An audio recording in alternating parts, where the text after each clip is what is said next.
This guy was betrayed in the worst way possible. The girl destroyed him completely, and now she needs to pay. In this game, newbies are treated like trash and don't get any help. The protagonist was humiliated for being weak and couldn't find a party, but this girl was different. She said she was partyless and that he seemed perfect. When they left the city, the girl said he looked like a real knight in that gear. It took a single phrase to make the guy start imagining their future together. First kiss, marriage proposal, family, and then kids. But when they arrived at a secluded spot outside the city, the girl really touched his heart, literally, with her magic staff. As he fell, the player asked why she'd go so far just to steal his items. But the girl explained she didn't need trash loot like his, even calling him poor and saying he must be a beggar's kid to have such weak gear. When she finished destroying his pride and his heart, she PK'd him and said she was sick of losers. After eliminating the 1000th newbie player, the girl unlocked a secret class in the game. Now she is the first goddess of the game Chrono Life. Happy with her new class, she left while saying she had a mission to complete. The eliminated player faces a huge penalty. He respawns in the nearest city and loses half his experience and power. While remembering being treated as weak by everyone, the protagonist Jiwoo decides to risk everything and try to upgrade his weak starter items. He tries on his sword and fails miserably. Furious, he tries on his glove to compensate. He tries and fails horribly. After various hammer strikes, Jiwoo destroyed all his items and couldn't upgrade a single one. His life in the game was over and he could only cry, but then a twig fell near him. This is a free starter item for beginners, considered trash and common for other players to throw away. His intrusive thoughts took over as he looked at it. He tried once and it worked. The item was upgraded once, plus 1 extra damage. He tried again and it worked. Irritated by the irony,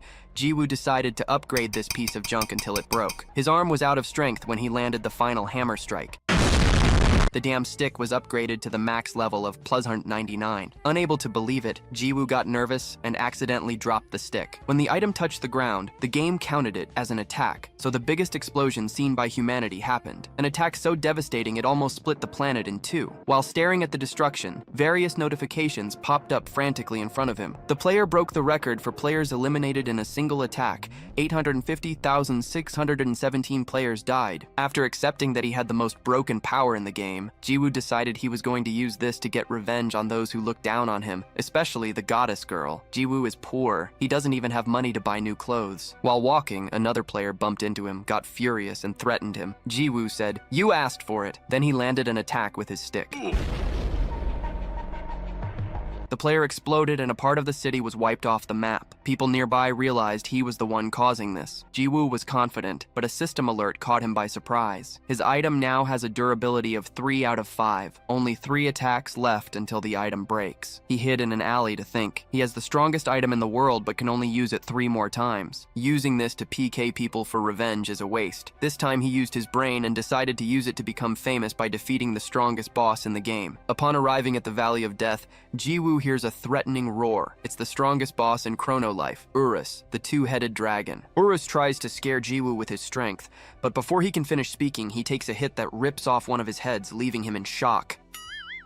Now the game has changed, and Urus wants to talk it out, but Jiwoo isn't interested in chatting. Since he only had 3 attacks left, he decided to defeat the most powerful boss quickly to power level to the max. So, he lands one more attack that leaves the dragon wrecked. Jiwoo laments that his powerful weapon is about to disappear, but at that moment, Urus sees a chance to survive and says he has a proposal for him. Jiwoo, already out of patience, tells him to speak fast. Urus then explains about ego-class weapons. When a strong soul fuses with a weapon, it becomes the strongest in the game and has infinite durability. However, there is a catch. For Jiwoo to access that power, he needs to make a pact with the dragon. This way, Urus will be able to live as a soul inside the stick. Jiwoo doesn't think twice and accepts. Urus then fuses his soul to the stick. Now the item became even more powerful, gaining the ego class and infinite durability. Finally, Jiwoo can continue his revenge. After all, now he can use his power to the max without worrying. Meanwhile, back in the city, things are heating up. Wanted posters of Jiwoo have been spread across all kingdoms, dead or alive, with a handsome reward of 1 billion gold. And to top it off, the cavalry has arrived. Various adventurer guilds from all over the kingdom came to solve this problem. The 5 strongest guilds of Chrono Life gather with their leaders, who are all very powerful, with a single mission: hunt down the one who eliminated more than 850,000 players at once. After all, he is a threat to everyone and must be stopped. For the leadership of this new alliance, the most respected warrior of all was chosen. The castle king, Arden, leader of the Justice Guild. Under his hawk eyes, the World Union Guild is formed, and war is declared on Jiwoo. However, now the stick has infinite power, and Jiwoo can use it to the max. Lo and behold, while walking through the capital all happy,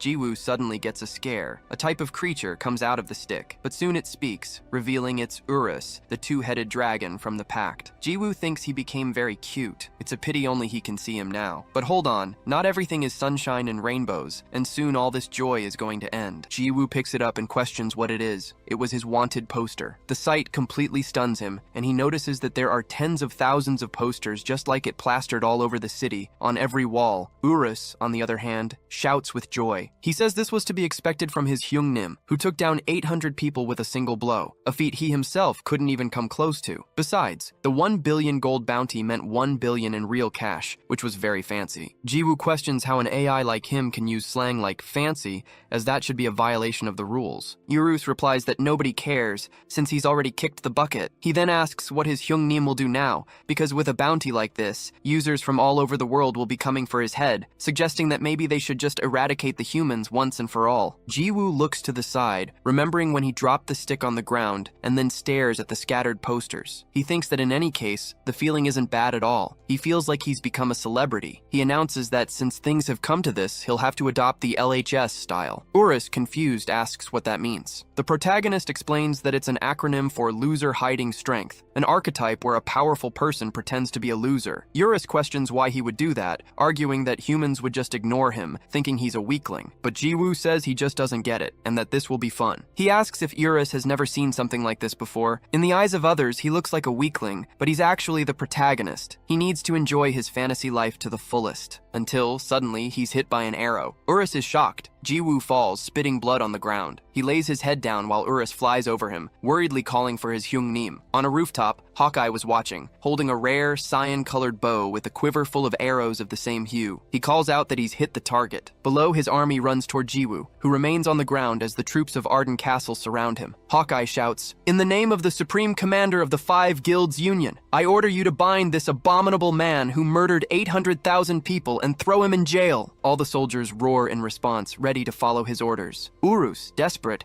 asks if his Hyungnim is okay, urging him to get up. "These humans may be weak, but you'll be in trouble if they all come at once." Despite the arrow stuck in his chest, Jiwoo gets up, facing the Arden army. The soldiers shout that the enemy is on his feet. Hawkeye orders, "Don't give him time to breathe! Attack all at once!" Urus calls out for his Hyungnim once more, apprehensive. Jiwoo, however, takes back his previous words. He rips the arrow from his chest and hurls it to the ground in contempt. Gripping his staff tightly, he says that he just wanted to live peacefully as a background extra. But these idiots brought this upon themselves. An immense explosion of energy erupts, illuminating the entire realm. As he swings his staff, he unleashes a power akin to a nuclear bomb, and in an instant, all the soldiers drop lifeless to the ground. Hawkeye coughs, having barely survived. He wonders what happened. In just an instant, his entire army was decimated. Shocked, he realizes that the capital of the First Realm had simply vanished. Suddenly, Jiwoo appears right in front of him. Hawkeye stares at him, terrified. As the protagonist draws closer, the elf pulls a summoning orb from his clothes, capable of summoning as many users as he desires. Hawkeye shatters the orb, and a magic circle appears beneath his feet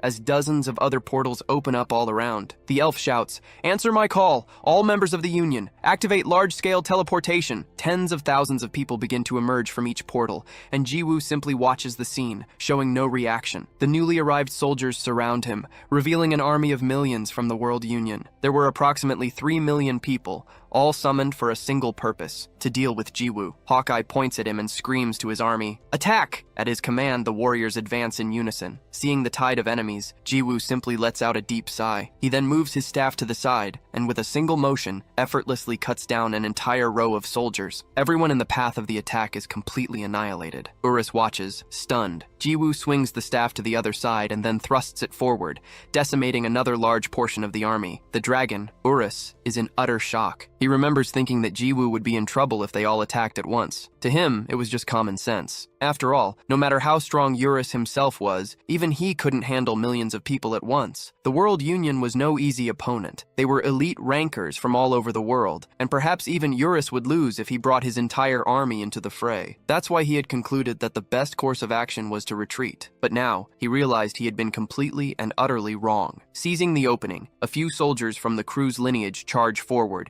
wielding their swords and spears. They leap toward Jiwoo, attempting to pierce him, but the protagonist merely moves his staff, annihilating them all with a single touch. Another entire row of the army is split in two. In the background, Abracadabra, with the help of her assistant mages, quickly prepares a spell. Jiwoo senses the movement behind him and turns to see an immense magic circle forming in the sky. Abracadabra casts the ancient enchantment of destruction, a spell powerful enough to disintegrate him. A colossal beam of energy hurtles toward him, and the protagonist watches with a surprised expression. He remarks to himself that the spell's name was pretty cool and decides he needs to come up with a name for his own technique as well. Then, he swings his staff upward. The strike cuts through everything in its path, extending far above the atmosphere. Arise, he names it. The magic circle and the ancient spell are simply obliterated. Stunned, Abracadabra can only ask how he was able to shatter her ancient magic. The royal sorcerers prepare for the next command, but before they can act, Jiwoo moves his stick upward again. Calling this strike, attack. He cuts through everything in front of him, sending the mages flying. The result of 1 against 3 million wasn't just overwhelming, it was disastrous. The World Union Guild was completely defeated. Hawkeye is kneeling on the ground, breaking out in a cold sweat from fear. He repeats to himself that he can't believe it until Jiwoo appears before him. The protagonist says he didn't take his life on purpose because thanks to him, it was difficult to control his strength. The elf questions why he didn't kill him. Jiwoo sighs, saying it's obvious. Earlier, he was the one who shot the arrow. Hawkeye panics, but his face is struck by the stick. As expected, the battle that day became a popular topic. Not just among Chrono Life users, but also among players of other games and even people with no interest in gaming. Despite everything, the stick remained intact. Jiwoo analyzes it as he finishes off the elf. Uru says that Hyungnim is truly incredible, and the protagonist comments that he was wondering where he had gone. Suddenly, someone approaches from behind. The protagonist turns around,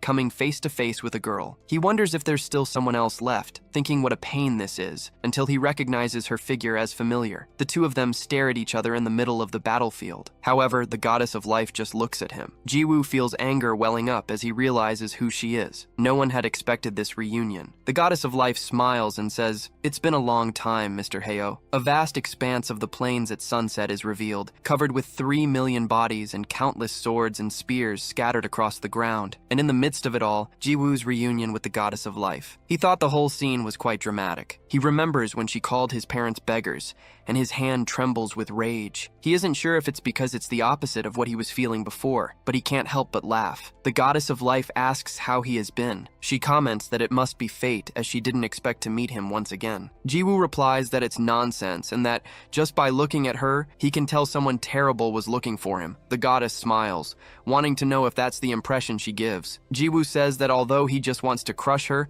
there's still something he wants to talk about, and asks if she dyed her hair. The goddess is happy he noticed, explaining that she took his life to change her class to the secret goddess of life, and that's why her hair color changed. Jiwoo stares at her coldly and sighs. Raising his staff, he says her job changed to goddess of life after she took 1,000 lives, and that it should actually be goddess of death. The goddess agrees, finding the observation amusing. "Absolutely," Jiwoo replies. Then, he slams his staff on the ground and launches a blast of energy in her direction, shouting that he's heard the funny story, and now it's time for the part where he crushes her. The goddess questions if that wasn't a bit too fast, but the explosion goes off, devastating the area even more. Jiwoo looks at the smoke, expressionless. "What a shame," her voice says. "I would have liked to talk a little longer." She suddenly appears behind him. Jiwoo spins around quickly and slams his staff on the ground once more, and the explosion cracks everything in front of him. Urus yells that the target was hit. As expected of Hyungnim, a perfect strike, like slicing a catfish. Jiwoo replies that it was obvious, since those gentle-looking bastards are usually all talk. However,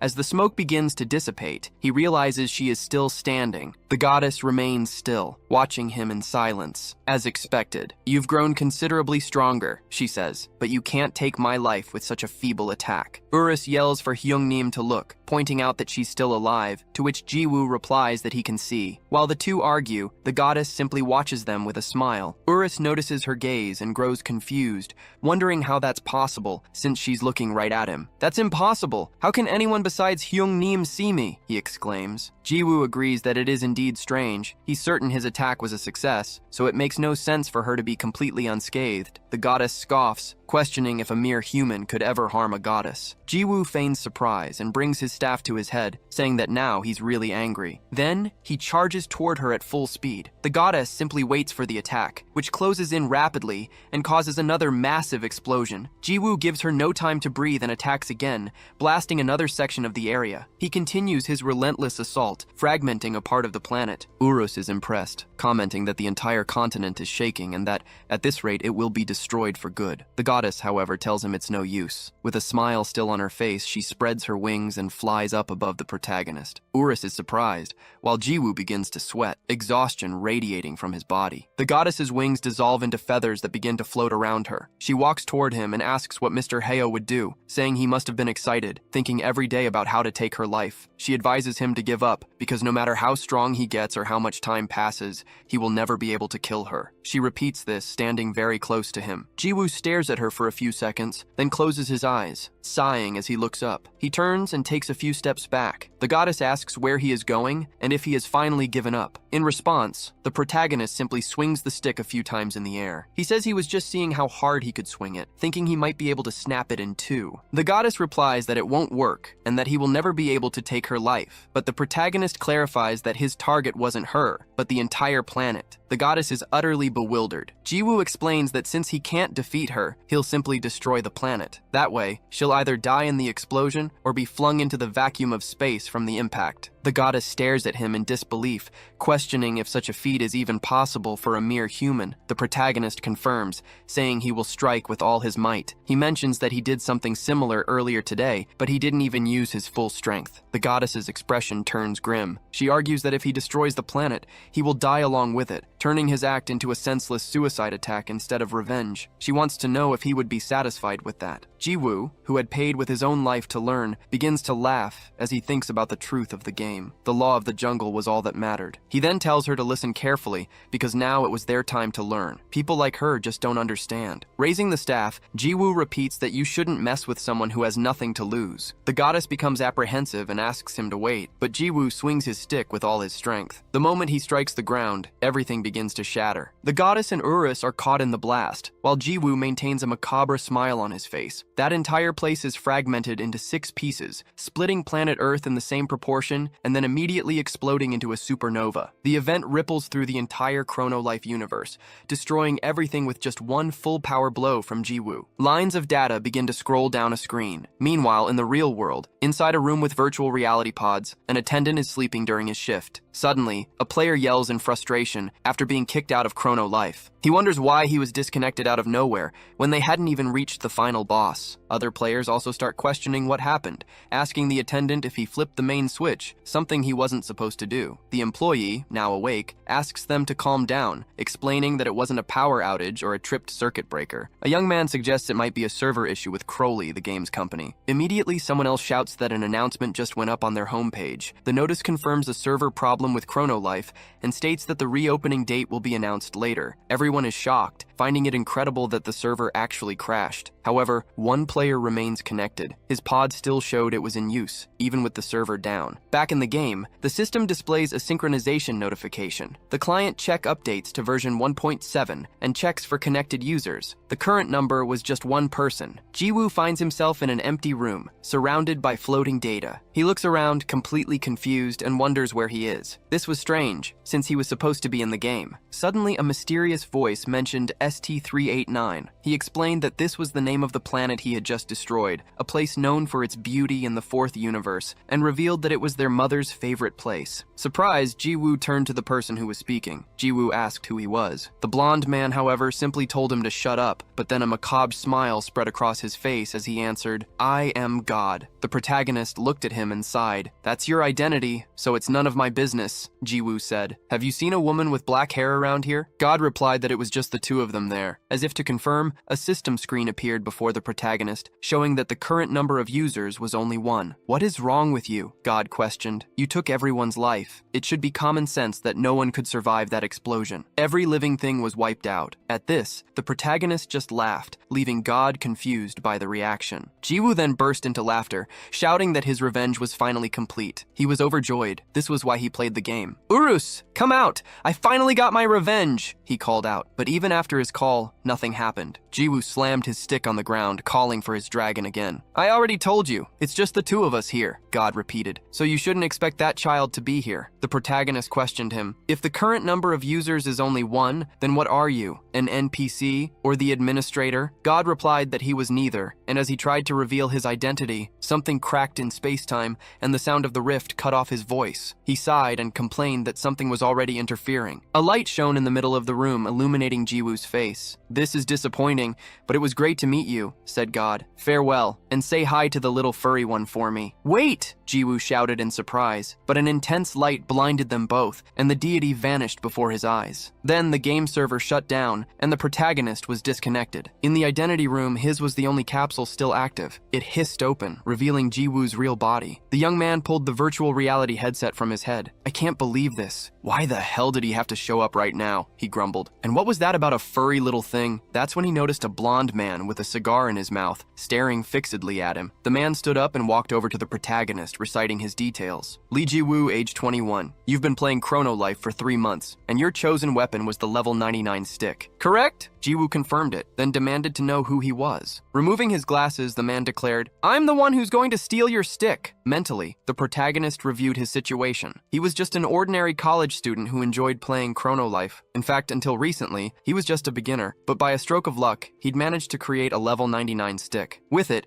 he had beaten up everyone he disliked, including the woman who cheated on him. Then, a man claiming to be God had appeared and vanished, and now, here he was, in a restaurant surrounded by guards. Food was served at their table. While the blonde man ate heartily, Jiwoo just watched. "Eat," the man said. "The lady who runs this place is a great cook," Jiwoo agreed, wondering what the hell was going on. The man explained that this was the gukbap restaurant he used to frequent when he was broke. "That was 15 years ago. My company was established during the early stages of Chrono Life's development." Putting the pieces together, Jiwoo realized who he was. "It can't be." The blonde man formally introduced himself. "I am the president of Chrono Life, Choi Deokbae. I thought you were a gangster. And who are these guys?" Jiwoo asked. "They're company employees, modelers, music directors, marketing leads," Deokbae replied. Jiwoo admitted he was scared, thinking they were mobsters, and asked why the president of Crowley had come after him personally. "Didn't I tell you in the capsule room? I've come to retrieve the level 99 stick." The protagonist was shocked to hear that. "Why that look on your face?" Deokbae asked. "As a game company, it's only natural for us to retrieve bugged items." "But I'm the one who enhanced it," Jiwoo protested. 3%, Deokbae replied. "That's the official success rate after enhancing an item 10 times, and of course after that the chance drops even lower. You probably know that." The revelation left Jiwoo stunned, but he argued that if it wasn't a bug, then there must be a chance of it happening. He stood up abruptly from the table, but Deokbae let out a deep sigh and warned, "The level 99 stick will be in my care." In the world of Chrono Life, near the town of Frontal, a giant monster was approaching an open field. It was a level 21 Garus. The party of players readied themselves, shouting that the monster was coming. The party's mage cast a fire spell, launching a fireball that engulfed the creature. The monster screamed in agony. The party leader celebrates that it worked and orders them to repeat the attack. However, a girl named Kyo unleashes her power and runs alone towards the monster, screaming. The leader warns her not to advance alone. However, the girl is brutally attacked by the creature, which hurls her high into the air. She flies towards the group's priestess and lands on top of her, incapacitating them both. In a panic, the other members shout that they're in trouble and that they need to get up and run. Watching everything from a distance, the protagonist remains motionless for a moment, but soon lets out a quick sigh, wondering what he should do. Beside him, Urus eats a piece piece of chicken and asks what his Hyungnim intends to do. Jiwoo thinks for a moment, then picks up his stick, observing his normal stats. He then remembers the conversation he had at the restaurant. Deokbai had said he would keep the plus 99 stick, leaving Jiwoo completely apprehensive. The CEO, however, replied that it was the company's will. Jiwoo protested, saying it wasn't fair, but Deokbai explained that he had personally investigated and concluded that the stick was not a bugged item. From that moment on, the company would no longer interfere with his account. Whether he defeated the game's strongest boss, took the lives of 3 million people, or destroyed the entire planet, he was free to do whatever he wanted as a user. Next, Deokbai put more salted vegetables in his gukbap and offered them to Jiwoo, saying the decision to add them or not was entirely his. Jiwoo held the plate and stood up from the table. At that moment, however, the old lady who owned the restaurant smacked Deokbai on the head, scolding him for putting that in the gukbap. She complained that he would drive her crazy, as it made no sense for her to spend all night preparing the bone broth out of consideration for him, only to see him ruin it. Witnessing the scene, Jiwoo lowered the plate of vegetables. Back in the present, Jiwoo stares at his stick, thinking about the salted vegetable soup. His attention, however, is drawn to the leader of a nearby party, who is cursing. He questions what kind of useless player Kyontuka is, complaining that she doesn't know how to hold her position, which is the basic requirement for party hunting. According to him, she was acting like a troll, and because of that imbecile, they would have to hold back on the hunt, all just because she joined the party. Jiwoo remembers a favor Deokbae wanted to ask of him. He had said that, although it might sound suspicious, Chrono Life was a very good game. Freedom, romance, and adventure. It was a fantasy world larger than anyone could imagine. Therefore, he should avoid destroying things and simply enjoy himself. Jiwoo reflects on this for a few moments. Suddenly, the party leader spits on the girl, hitting her scarf squarely. He tells her to get lost, saying he won't hunt with her, and turns to leave, in disbelief that they were using the same items as her. Kaeyeon was kicked out of the party. Jiwoo watches the scene and sighs. He thinks that this is all a pain, but it was to be expected from the law of the jungle. Remembering Deokbae's words, he decides that he will indeed enjoy the game in his own way. After all, he wants his salted vegetable soup extra thick. With that in mind, he moves his staff and unleashes a blast of energy toward the group of adventurers, but stops the attack midway upon hearing a scream. Jiwoo looks back. Kaeyeon was screaming that this game was shit and that everyone could go to hell. She yells that those bastards have no eye for good things and that they should know how great her weapon was, since she spent a lot of money to buy that sword. Jiwoo watches her, surprised, remembering when he said the same things about his own sword. Back then, people had also looked at him strangely. Kaeyeon then shouts that she doesn't need any of them, and that she won't join any party to hunt. She would do it alone. Jiwoo reflects that he no longer knows what to think either. Just then, the girl hears the sound of a monster that had appeared right in front of her. In fact, she was surrounded by many other creatures and freezes in fear at the sight. The creatures open their mouths, let out a roar, and run in her direction, getting closer and closer. Kaeyeon tries to protect herself, but Jiwoo appears in front of her, asking himself why he made that choice. He moves his staff, launching a powerful attack at the monsters. Everything in that direction is completely annihilated. As the dust begins to settle, Kaeyeon, who was protecting her head, quickly opens her eyes and comes face to face with the protagonist. Above him, the sky was completely clear, without a single cloud. Jiwoo wonders if he acted out of solidarity or pity, but concludes it was for neither of those reasons. He did it because it seemed fun. With that thought, he gives the girl a smile, leaving her utterly confused. The protagonist approaches her, thinking that in any case the situation was a bit complicated and chaotic. This, then, was the prologue to the story. He asks if they could hunt together. The girl, however, tells him to get lost, saying she doesn't hunt with newbies, and walks away while spitting on the ground. Jiwoo is left confused, thinking that this wasn't a very smooth start. Meanwhile, in the city of Seoul, people were living their daily lives, but always with their phones in hand. An event had captured the world's attention, an event that people now call Judgment Day. An incessant debate was taking over the global gaming community. Everyone was asking who the player was that had taken the lives of 800,000 people. Was he a god of battle, the strongest in Chrono Life? However, one man declared that it was all a sham. He questioned how someone could be the strongest, claiming it had to be just a bug or a disgusting hacker. This was a fairly reasonable opinion. After all, fighting against 3 million enemies made no sense at all. It was a number that couldn't be overcome with just stats and control. The community cried out for justice, demanding that the hacker be banned forever and that the Chronolife team do their job, so everyone was focused, awaiting the company's response. And finally, the announcement came. While one player was clamoring to bring out the guillotine, the Chronolife team declared that the user in question was a normal player. According to the investigation, he was not a hacker, nor was he abusing any bugs. Everyone was completely shocked by the news, and that was how the controversy came to an end. On the city streets, people were talking about the incident. The Chronolife server had crashed because of that one player. Apparently, he had taken the lives of many in an instant, and everyone was talking about it, wondering what he was like in real life, since his face was covered by a hood in the only released photo. Meanwhile, Jiwoo smiled as he followed the girl he had just saved. Only the sound of their footsteps broke the silence between them. The girl, visibly irritated, stopped suddenly. Kion turned around and questioned him. "Why do you keep following me?" Jiwoo calmly replied that they should form a hunting party. "When did I agree to that?" she retorted. "Go hunt with someone as poor and indecent as you." Jiwoo didn't understand the insult. Kion continued, pointing at his clothes. "You're just wearing underwear beneath that cloak and carrying a level 1 stick that only newbies use. I don't have time to play around with a noob. Get out of here," Jiwoo questioned. "Indecent? I just saved you, getting rid of those monsters with a single attack." Urus, in his mind, commented that he had seen everything. The human's eyes had been closed when he saved her. Jiwoo realized,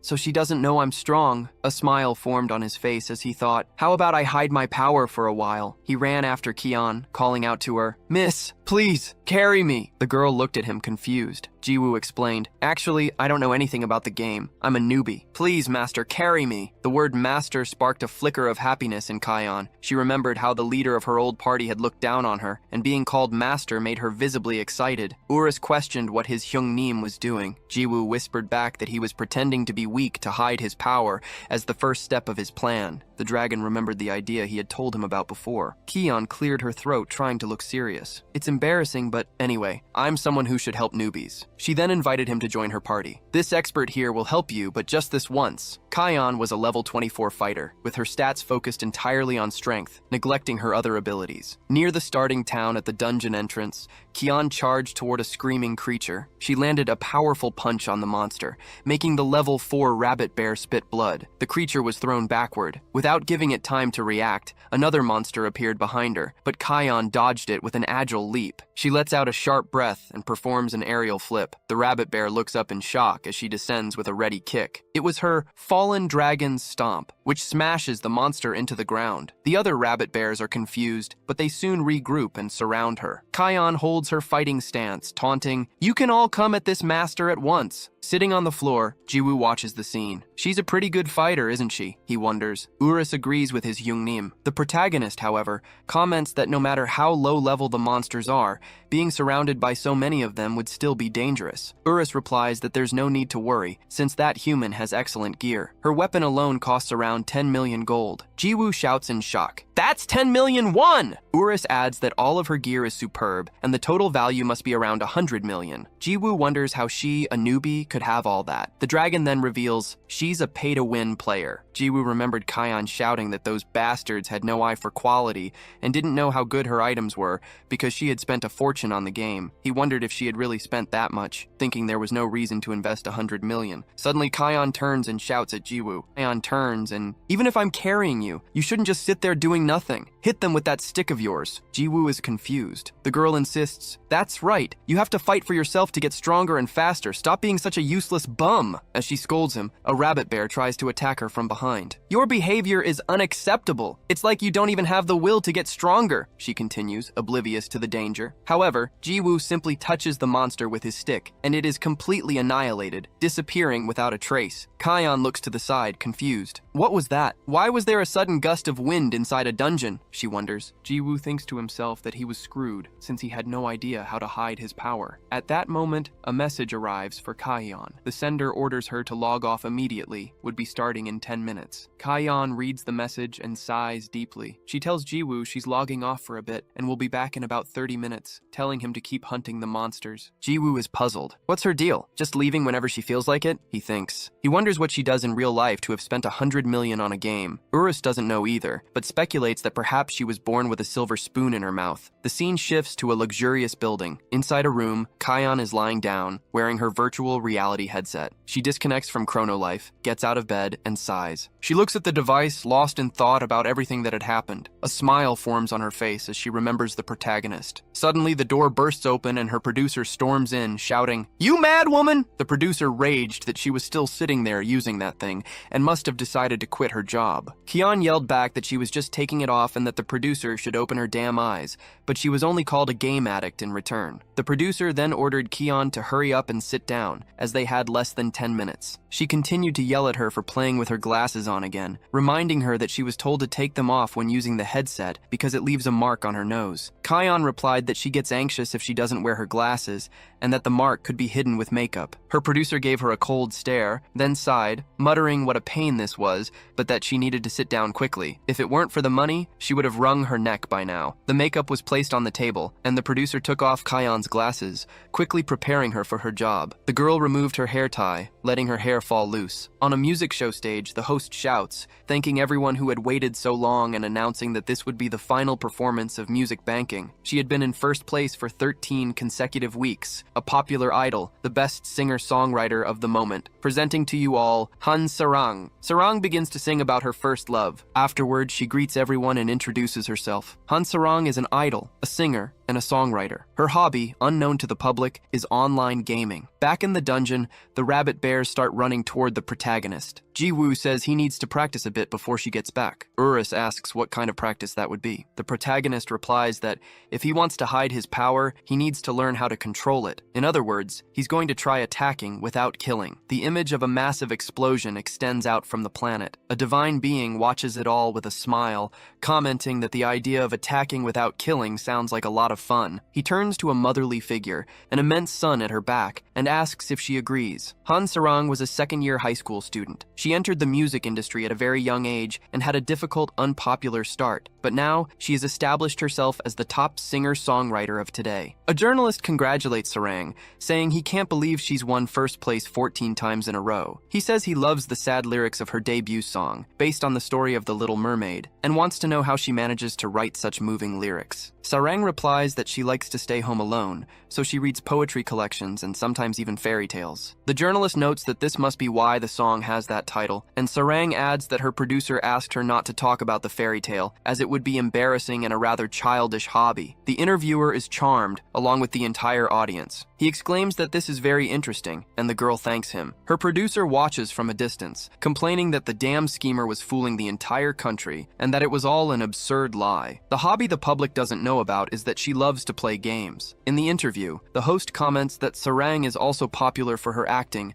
and that he heard she played an interesting role in her last drama, a bratty high school girl. Sarang confirms, saying she had a hard time with that role, since she had never once cursed since the day she was born. However, inside the game, she was the complete opposite, calling Jiwoo a damn bastard. She scolds him, saying her master had returned and he didn't even greet her. Jiwoo, confused, asks since when she was his master, and Sarang yells that it's from now on. She challenges him, wanting to know if he was complaining and didn't want to be carried by her anymore, but Jiwoo quickly denies it. Sarang is the type to release the stress of her daily life by playing games. Urus, in turn, advises his Hyungnim to get rid of that rude person, but Jiwoo replies that he needs to hide his power, as he has to pretend to be weak. Sarang then orders him to repeat after her, "Lovely master." She forces him to repeat it several times, while Urus thinks to himself that his idea worked. On the way to the dungeon, Sarang stops and asks if he practiced a lot by hunting monsters. Jiwoo just sighs, explaining that it was a process that required extreme patience, and that his journey is still far from over. Urus shouts that it was useless to hit without dealing damage, but the protagonist tells him to shut up. Sarang laughs, commenting that he's an eccentric newbie, and that she was looking forward to this. She then notes that she still doesn't know his name,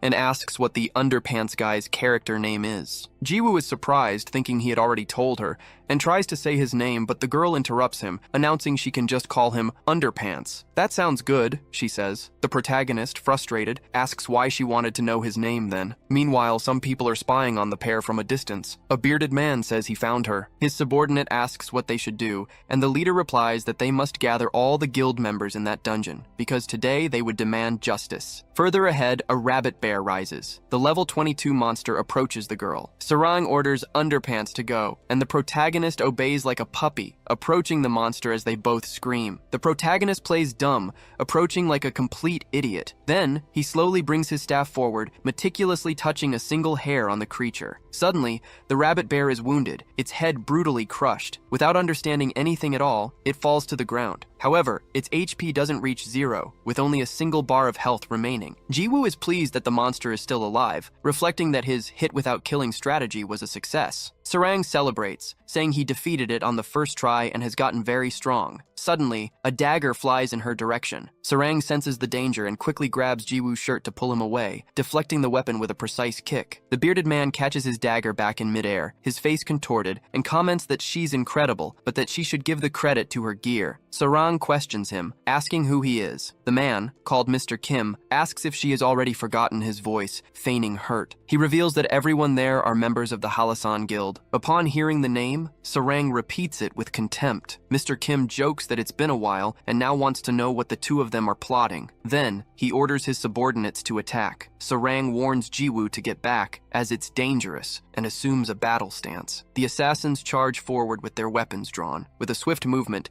she lands a direct kick to the face of one of them, who bleeds and is knocked out instantly. Sarang uses his body as a foothold to leap, performing an acrobatic flip in the air. She shouts the skill name, "Fallen Dragon Stomp," and strikes the ground with force, sending all the assassins flying. Their leader yells for everyone to attack at once. Observing the scene, Jiwoo asks what's happening, and Urus replies that he doesn't know. The protagonist, however, comments that he can guess based on what he's seeing. He deduces that the Halasan Guild members have picked a fight with Sarang in the past, and, despite having fought a few times, they always end up losing. Apparently, that man doesn't know when to quit, and has come once again seeking revenge. Jiwoo also notes that they are all weak, a group around level 20 being completely destroyed by her, and Urus agrees. As the fight continues, Kim comments that everything is going as planned. With Sarang distracted, he signals for the other girl to begin. A new figure vanishes from her position with a quick dash and reappears behind Sarang, pointing her claws in her direction. Sarang turns, surprised, and notices her opponent is empty-handed,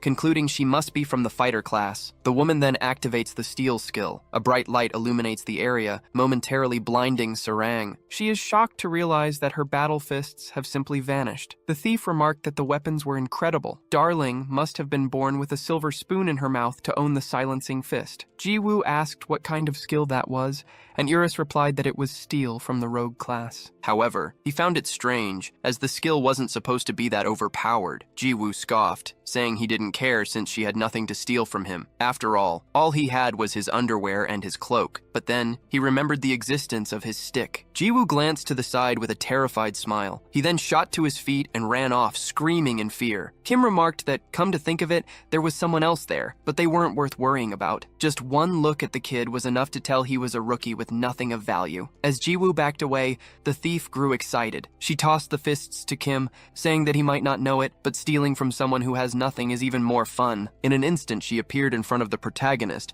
calling him darling, and asking where he was off to. Jiwoo was startled as she pointed her hands at him, thinking this was no time to hide his power. He gripped the staff and attempted a quick slash, but to his surprise, nothing happened. Everyone was stunned, including Urus. When the smoke cleared, Jiwoo was empty-handed, his main weapon gone, staring at the thief. She simply informed him that the stick was all hers now, making the protagonist break out in a cold sweat. She threatened to steal his hood, saying that, except for his underwear, he'd be left completely naked. Suddenly, a shadow fell over the thief's face. The girl wondered what it was. She then saw the true form of Urus before her. The entity questioned how an arrogant mortal dared to wield him without knowing who he was. The girl fell to the ground, utterly terrified, dropping the weapon near the protagonist. Jiwoo looked at his stick and picked it back up. The system announced that Urus's soul refused to acknowledge the enemy, and that the protagonist was the weapon's true owner. Urus emerged from a part of the stick, questioning how anyone dared to try and claim him, stating that no one could possess him, except for Hyungnim. It seemed the thief had overestimated herself. Jiwoo then touched his head. He patted the dragon's head, making him embarrassed. The thief, trembling in fear, coughed and backed away from the protagonist, unable to understand what had just happened. She wondered what that was. Was it a ghost? No, it felt too real for that. Kim asks what her problem is, is, wondering if she's forgotten her job. The thief stands up, retorting that wouldn't happen, as she is a professional mercenary who only cares about money. At that moment, Sarang approaches, shouting, and tries to land a kick on the girl. "Give me back my weapon, you little thief." The thief dodges and comments, "You scared me." What a fierce surprise attack. However, I'm afraid you're after the wrong target.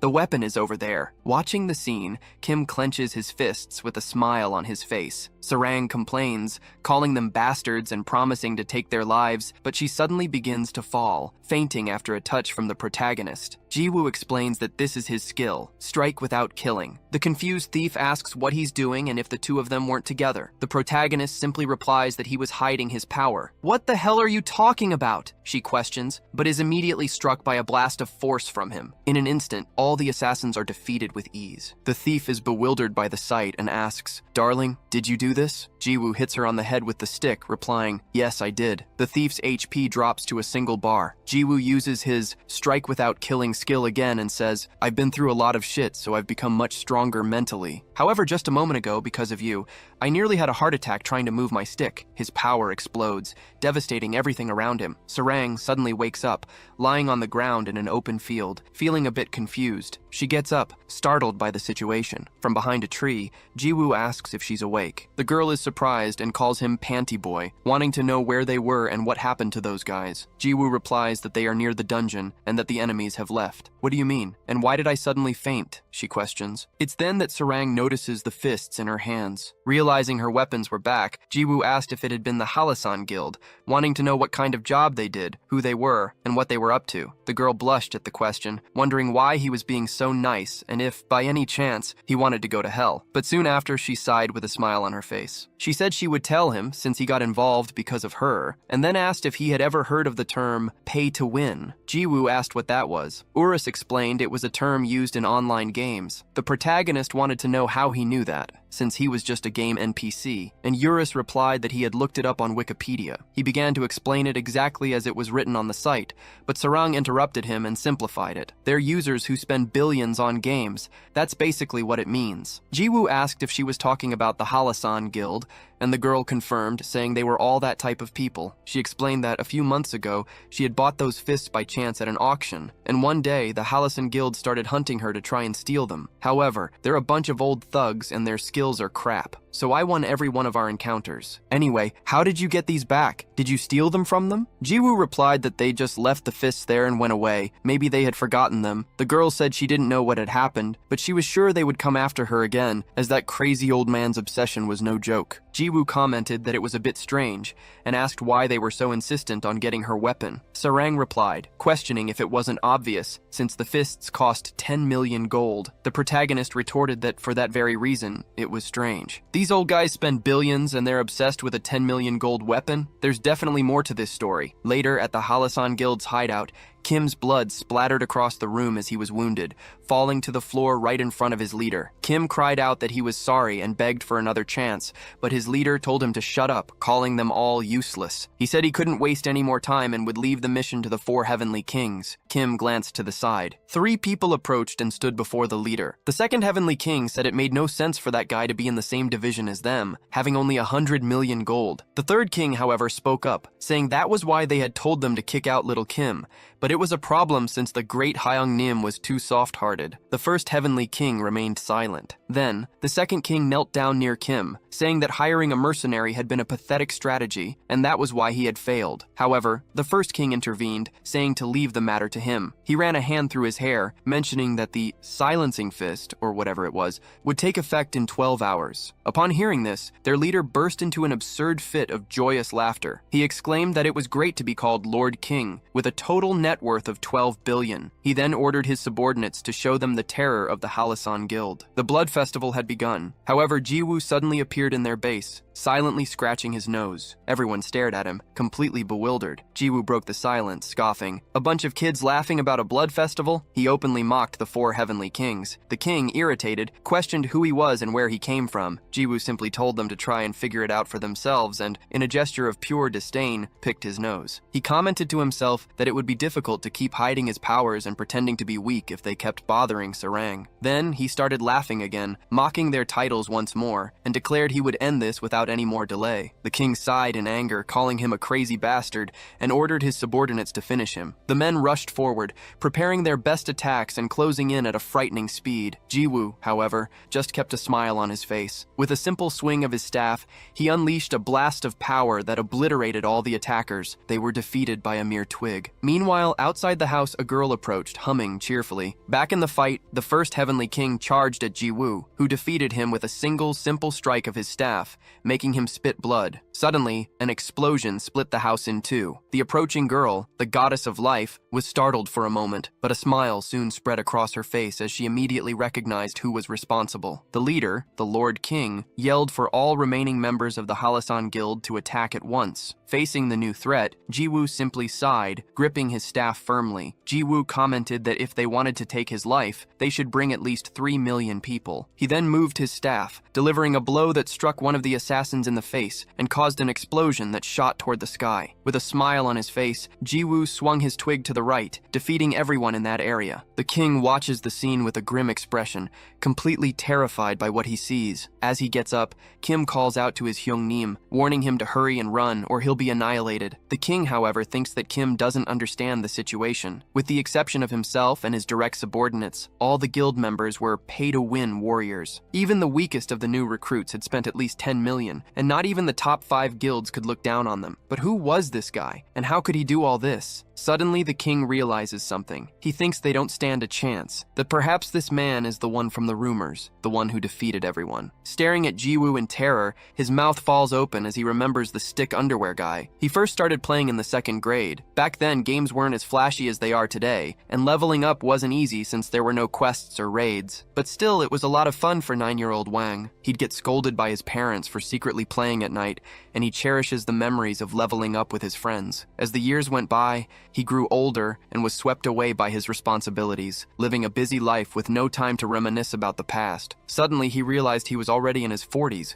now known as CEO Wang. He's in front of his computer in a pristine room. A subordinate enters, calling him Hyungnim and saying he found the old monitor he'd asked for. Wang wanted to give himself a special gift, a piece of a bygone era, since he had worked harder than anyone. The subordinate asks if he really needs to switch to that old computer, since it's an online game he could just play on a new one. Wang replies that it's for the vibe. His heart was racing, as if he had gone back in time. It felt like meeting a first love all over again. However, he grits his teeth as he realizes something. He wasn't the only one who had been changed by the ravages of time. Jiwoo strikes another subordinate with his staff, sending the man crashing to the ground. As an immense tremor shakes the entire area, the king stands frozen, trembling in fear at the scene before him. Jiwoo says it's almost over, with only the 2 of them left to defeat. The king remains silent as the protagonist draws closer. This was the end for the pay-to-win players. He wonders why they need to steal other players' gear, especially since they're men of nobility. It's time for the old man to get a beating. The king remembers being at his computer, typing quickly until his payment of 12 billion won was confirmed. Wang repeats that he wasn't the only one changed by the turmoil of time. He doesn't need to put in any effort. With just a few clicks and some spending, he can become as strong as he wants. And with that strength, players who spent little to no money suffer. Pay to win was the current state of online gaming. Wang stands up from his chair. Still, he continued to explore various games, but they were all the same. And finally, the most critically acclaimed game, Chrono Life, where he wanted to find, no matter how, that thing he had long forgotten. That thing from back then, from when he was a child. The stick approaches him and strikes his head. Jiwoo uses his strike without killing skill. Wang spits blood and falls to the ground, defeated. Kim tries to call out to his young Nim. Jiwoo announces that, as of today, the Halasan Guild is finished. He says it's a pain, so they shouldn't bother Captain Amor anymore. In any case, he'll see them never again, and then he leaves. Wang tries to get up from the ground, questioning if it was really him, the guy who had defeated the 5 major guilds not long ago and annihilated 3 million members of the World Guild. Jiwoo looks back without saying a word. Wang lets out a laugh at this, asking how much he had spent,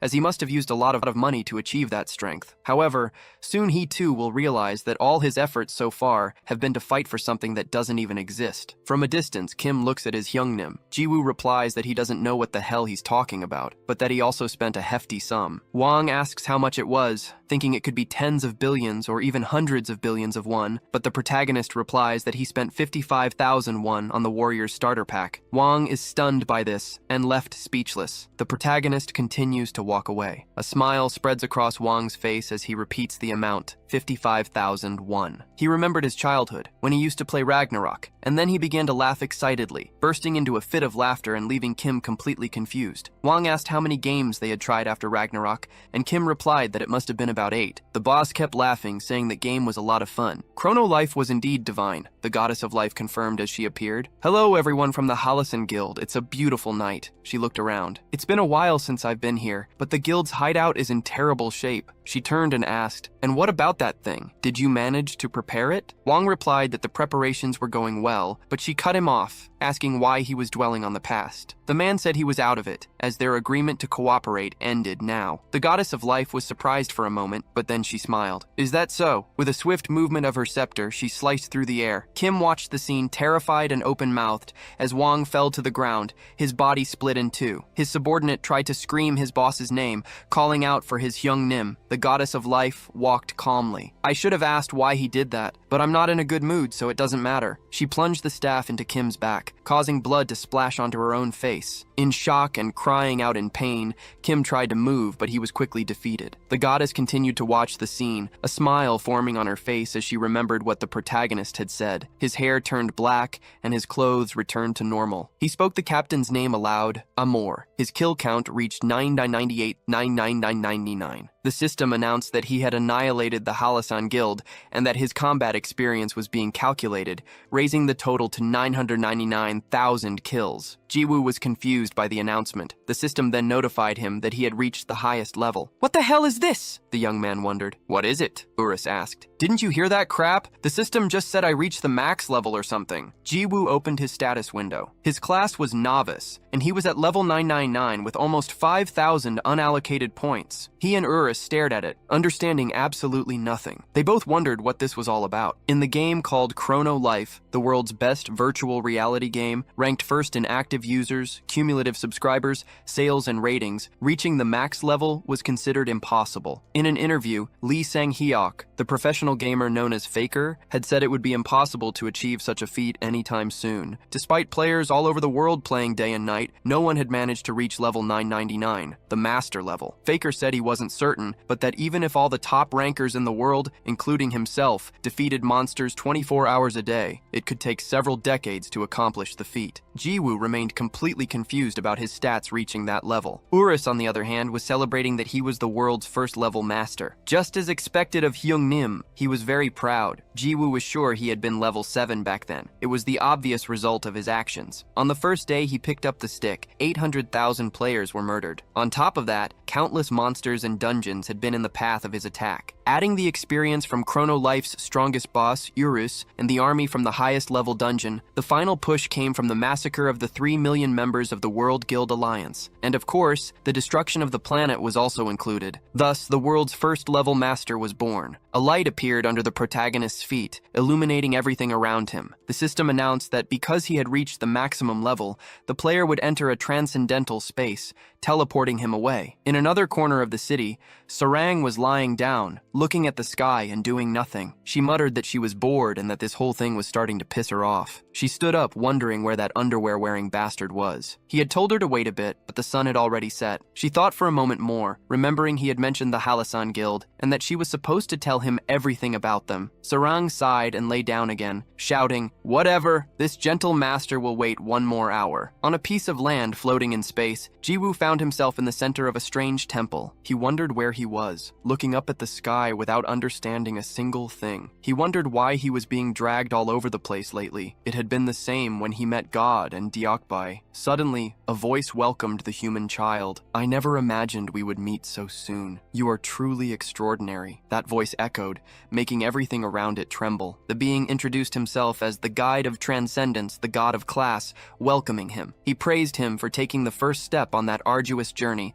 stating saying that his efforts to reach the master level as a novice were worthy of everyone's respect. Urus questioned how that was possible, asking if he had forgotten to change his class. Jiwoo denied it, explaining that he used to be an aspiring prosecutor. At that moment, the conditions were met, and the transition to the secret class began. An intense light reached his body, and several spheres formed in front of him. One of them took the shape of a sword symbol and struck him at maximum speed. The soul of the sword infiltrated his body. Soon after, other spheres, representing various weapons, also appeared. The soul of the shield, the bow, the wand, the gauntlets, the spear, and many others infiltrated him, one by one. All the souls of the weapons were now inside his body. Jiwoo felt the power flow as the system notified him that the class change was complete. Now, he was a master class novice. As a privilege, all of his distributed status points would be retrieved and then tripled. Suddenly, his status window began to change. All attributes returned to the base value of 5, and 15,000 undistributed points were added. Urus was completely shocked. 14,985 points? What is happening? Is this all because of the class change effects? Jiwoo asked if that surprised him more than the change to a secret class, and Urus confirmed it. Normally, you only get 5 points when you level up, but you got 15,000. Even if other max level users exist, your raw stat points are already 3 times higher than theirs. This shit is ridiculous. This will be considered the greatest achievement in the history of the gaming community. Ignoring the dragon, Jiwoo began to analyze those values. A chilling smile spread across his face as he began to dump the points into a single stat, clicking repeatedly. Hyung-nim, what are you doing? Urus asked, incredulous. I'm distributing the stats, Jiwoo replied calmly. I know that, but I'm talking about this careless distribution. If you waste a single point, you'll be considered a loser. The dragon's expression changed to pure panic. Why are you putting everything into one stat? And why that stat of all things? Jiwoo finished distributing all his points and said, I don't need any others for now. This is enough. You've screwed everything up,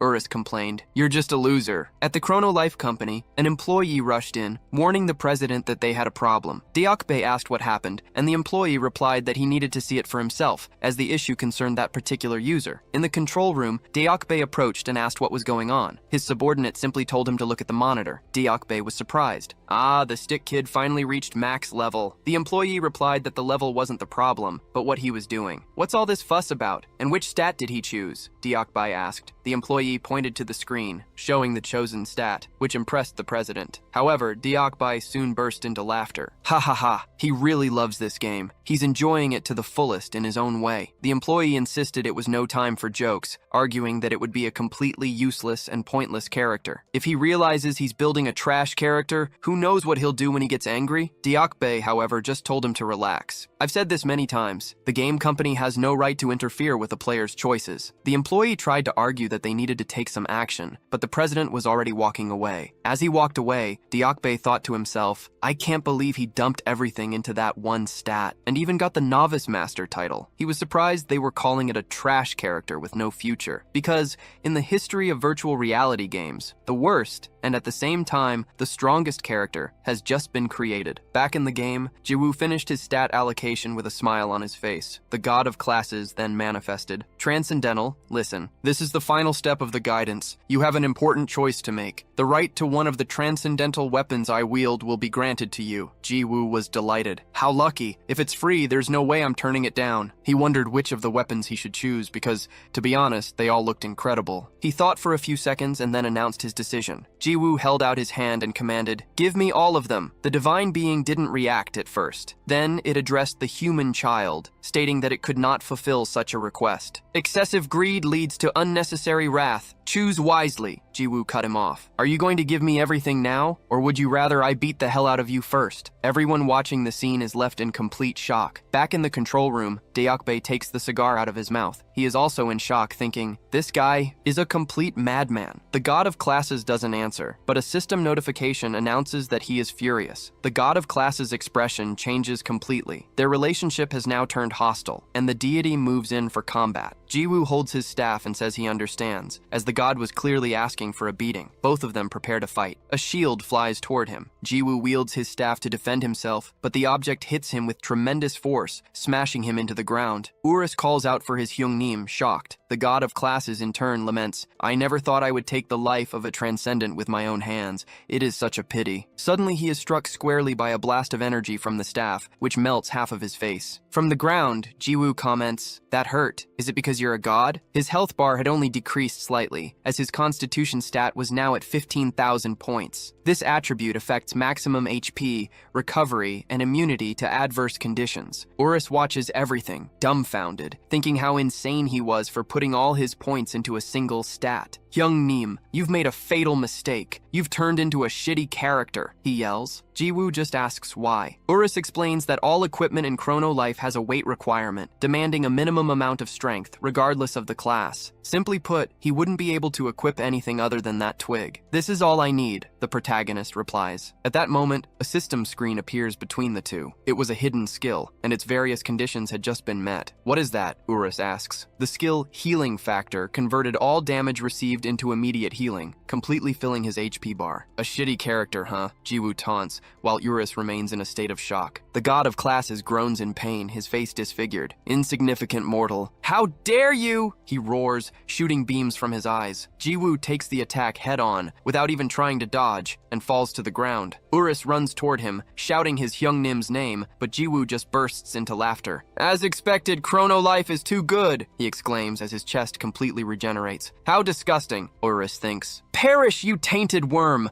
the god shouts, delivering blow after blow. Jiwoo simply absorbs all the attacks. His health would drop for an instant, only to regenerate immediately after. The god of classes continued to attack, non-stop, in a completely futile cycle. But Jiwoo took every attack without reacting, just laughing. His HP endlessly dropped and rose. He then remarked that this was enough and that he would end it now. After all, thanks to the god, he had benefited in many ways, so it was time for the enemy to hand over all the weapons and disappear. The god of classes warned the human child that his endless greed would one day consume him. When that day came, he would be doomed. But Jiwoo just prepared for his attack, saying he simply didn't care. He then delivered an upward slash that struck the god of classes squarely. The system notified that the god of classes had ceased to exist. Reality began to fragment, shattering into dozens of pieces. The system informed him that the transcendent space would collapse and that he would be forced to return to his original world. That world began to shrink until it closed completely. Back in the ordinary world of Chrono Life, a light suddenly reached the hill, bringing Jiwoo back to the ground. All the weapons fell to the ground around him. They were all kinds of transcendent weapons, and Jiwoo had become the owner of them all. They then began to glow as they were transported to a subspace, from where they would always answer his call. A smile spread across Jiwoo's face, thinking that this would be great. However, Sarang was completely irritated. How dare that punk make her wait? She would never let this slide, no matter the excuse. Suddenly, a noise was heard behind her. Jiwoo placed his fingers on his forehead and said, "Hello, I'm back." His face was immediately met with a fist. She kicked him, complaining that she had said she would only wait a little while, but it was already night. Jiwoo apologized, saying he thought he would be back sooner, but some things had delayed him. In any case, he was here now. Sarang gritted her teeth and shouted that she was leaving. Jiwoo asked where she was going, and the girl replied that she was going to log out of the game. He just waved goodbye. Sarang gritted her teeth once more, but did nothing else. She warned him to log into the game tomorrow night at 7 p.m.,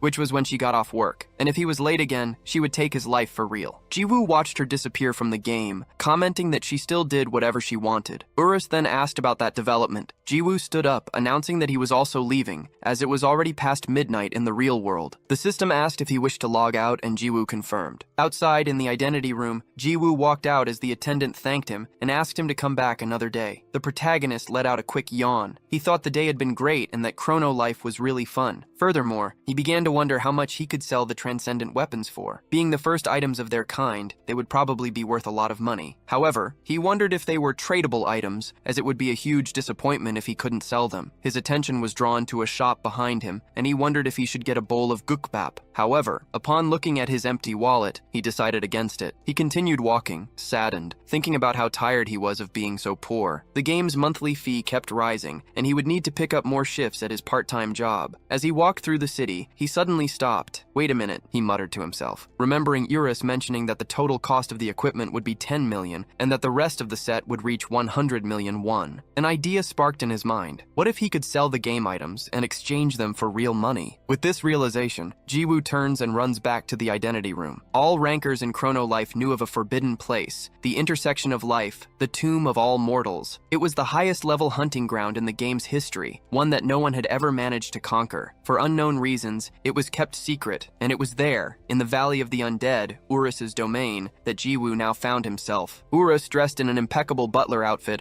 welcomes Jiwoo to his home. The hunter, however, keeps walking and ignores him, a smile spreading across his face as he announces he'll be in his care. Urus agrees and asks Hyung Nim to enjoy himself as much as he can. Jiwoo declares that he was so blinded by revenge, he didn't even think to pick up the items he'd left behind, but today, he would make good use of them. Urus, the dragon, just thinks to himself that he feels sorry for his friends. Suddenly, a blast of energy descends upon the area. Amidst the smoke, Urus's army emerges, advancing on Jiwoo from all sides. Jiwoo smiles. At that very moment, his life of misery was coming to an end. He was going to make a hell of a lot of money because he was about to get rich in an instant. The Valley of Ghosts, the highest level hunting ground, was completely obliterated by the Stick Strike. Turbot of Despair, Lapis of the Abyss, and Trishan of the Dawn, the three strongest in Urus's army, were erased from existence in the same manner. With just 2 attacks, all the monsters in the valley were annihilated, and their weapons dropped to the ground. Valuable items rained down. Urus commented that it was all over in an instant,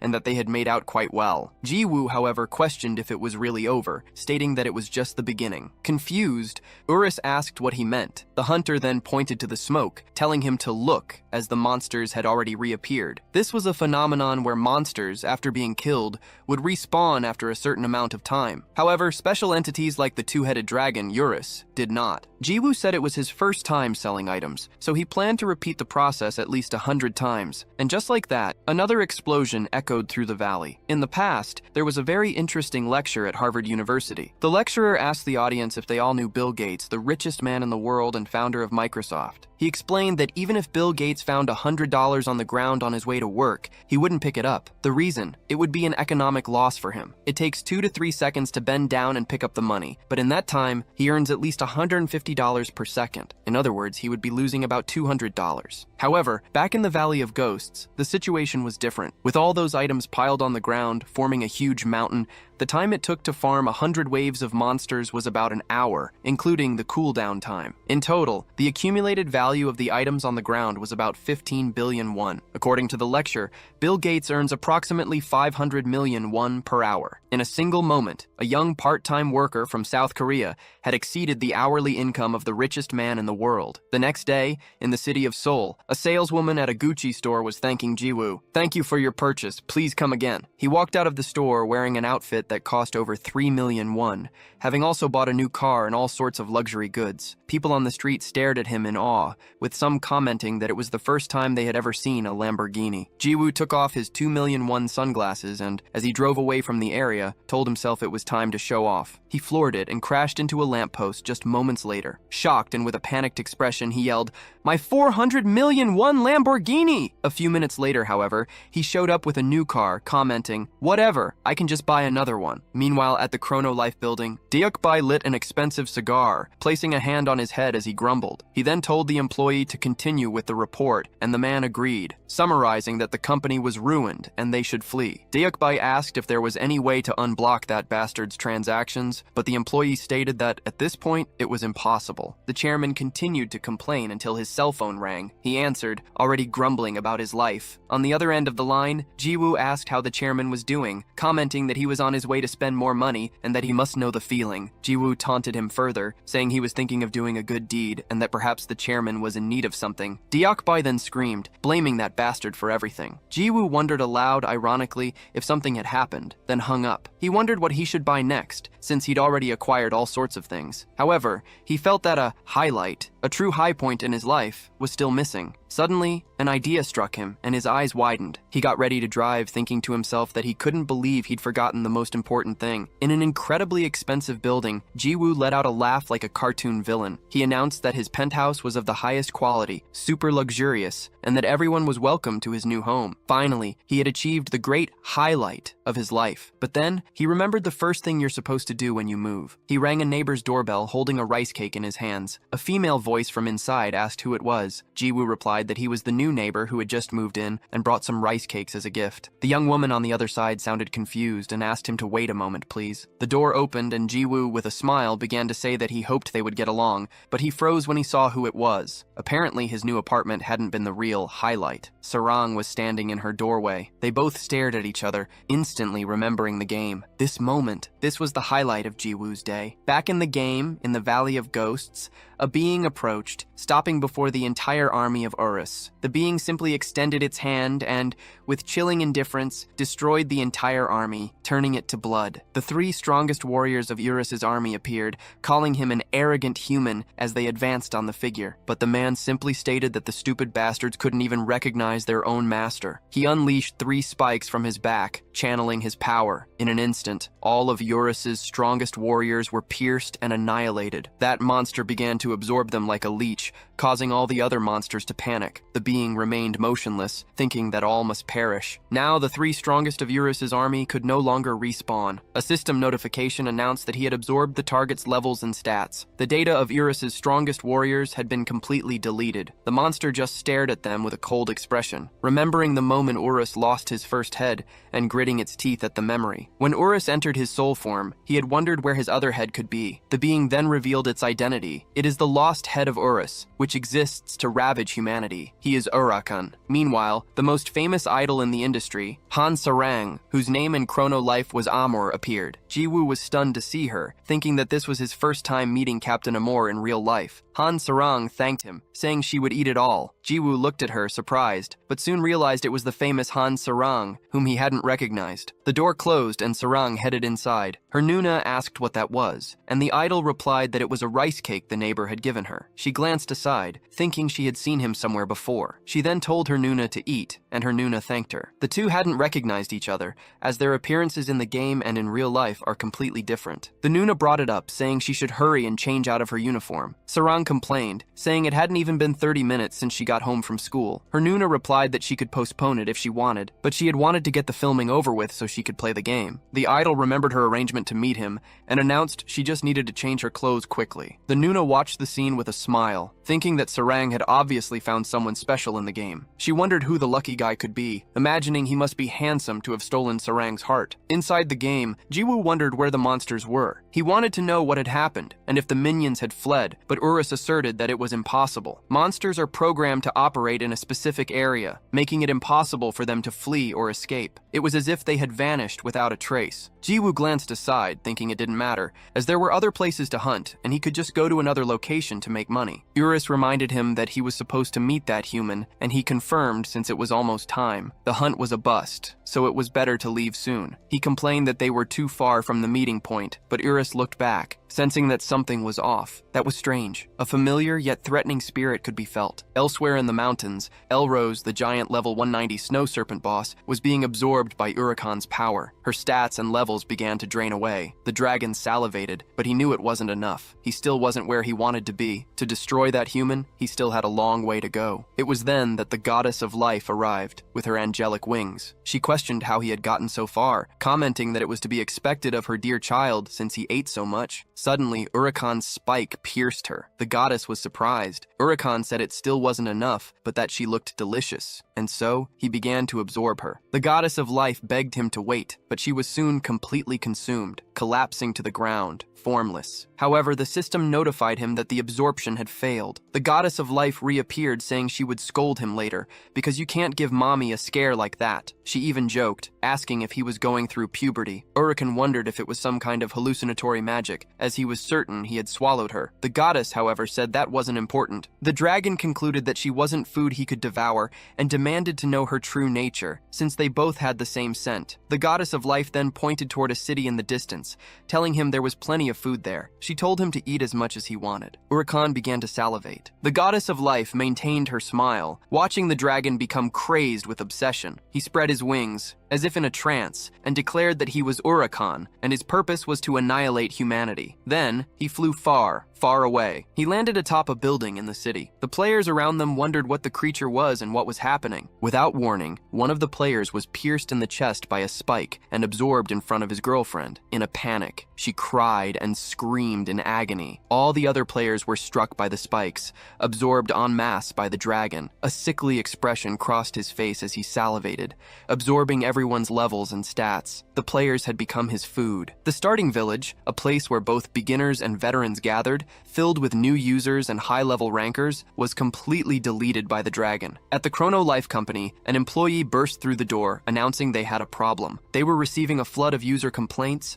from calls to customer service to all sorts of reports and YouTube live streams. The support department was practically paralyzed. The team was checking the situation and asked them to wait. To be attacked by a monster and have your character deleted was crossing the line. Yopei complained about the whole situation, sarcastically asking if Urakan had shown up yet, and if this wasn't fun. The employee asked how it could have happened. Yopei ordered that from now on, they were to monitor only 2 characters, the first being Urakan. In the burning city, the dragon stood motionless. The goddess of life commented that he was incredible and that she hadn't imagined he would eat everyone, turning the city into a ghost town in an instant. Urakan continued to salivate, saying it still wasn't enough and that she had to tell him where to find more food. The goddess replied that she didn't know about the next meal, but then her expression shifted into a smile. She said she knew of one in another direction, and that it would be a delicious meal for him to absorb. In a forest area at 7:34 p.m., Sarang trembled with rage, remembering what she had said. If he was late, she would take his life. She was sure she'd told that bastard. Looking to the side, she thought that little shit was taking too long, until she realized Urakan was right behind her. The girl was a level 24 fighter, while the lost head of Urus was level 999. In the city of players, Hawkeye walked, complaining. He was the supreme commander of the 5-guild alliance,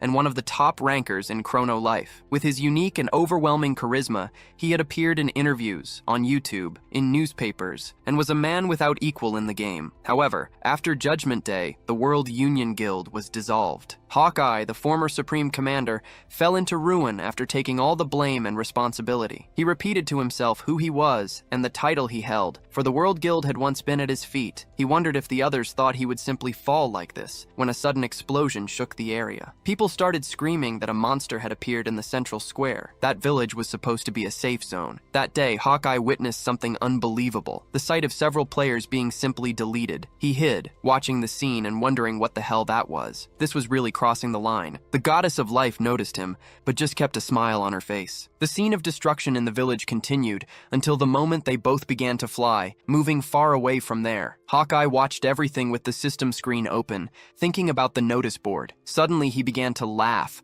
a laugh that bordered on madness. The monster in front of Sarang startled her. She thought, I don't think this guy is a player. Was there a monster like this on the Hill of Beginners? The goddess then appeared, saying, It's a pleasure to meet you, Captain Love. Sarang questioned her. Do you know Underpants? He's the only one who calls me that. She continued, annoyed. I almost hit him. Why did you give your character such a scary skin? Luna asked. Are you close to him? Sarang replied, For now, actually, I just felt like playing with him a bit, even though I don't like him that much. He just won't leave my shadow. The goddess of life's face darkened for a moment, but she quickly forced a smile. Earlier, while facing the Hallison Guild, Luna was already in a bad mood because of Jiwoo, who had spoken with Captain Love. You are truly very annoying, said the goddess. Sarang, confused, asked, What do you mean by that? Before she could react, she was pierced by spikes, lifted into the air by a blow from Urakan, as her HP bar dropped to 0. Luna declared coldly, Please, go to hell. You were overrated. Sarang fell to the ground, and from her body, only the scarf she wore remained. Urakan absorbed the player's stats and levels, commenting, Delicious. That was quite a meal. Luna replied, Of course. After all, she was a piece of a god. Urakan seemed to question the statement, but the goddess just walked over to the scarf on the ground. That's not important, she said. Don't worry about it. Stepping on the scarf that was on the ground, she asks if they should go eat more delicious food. However,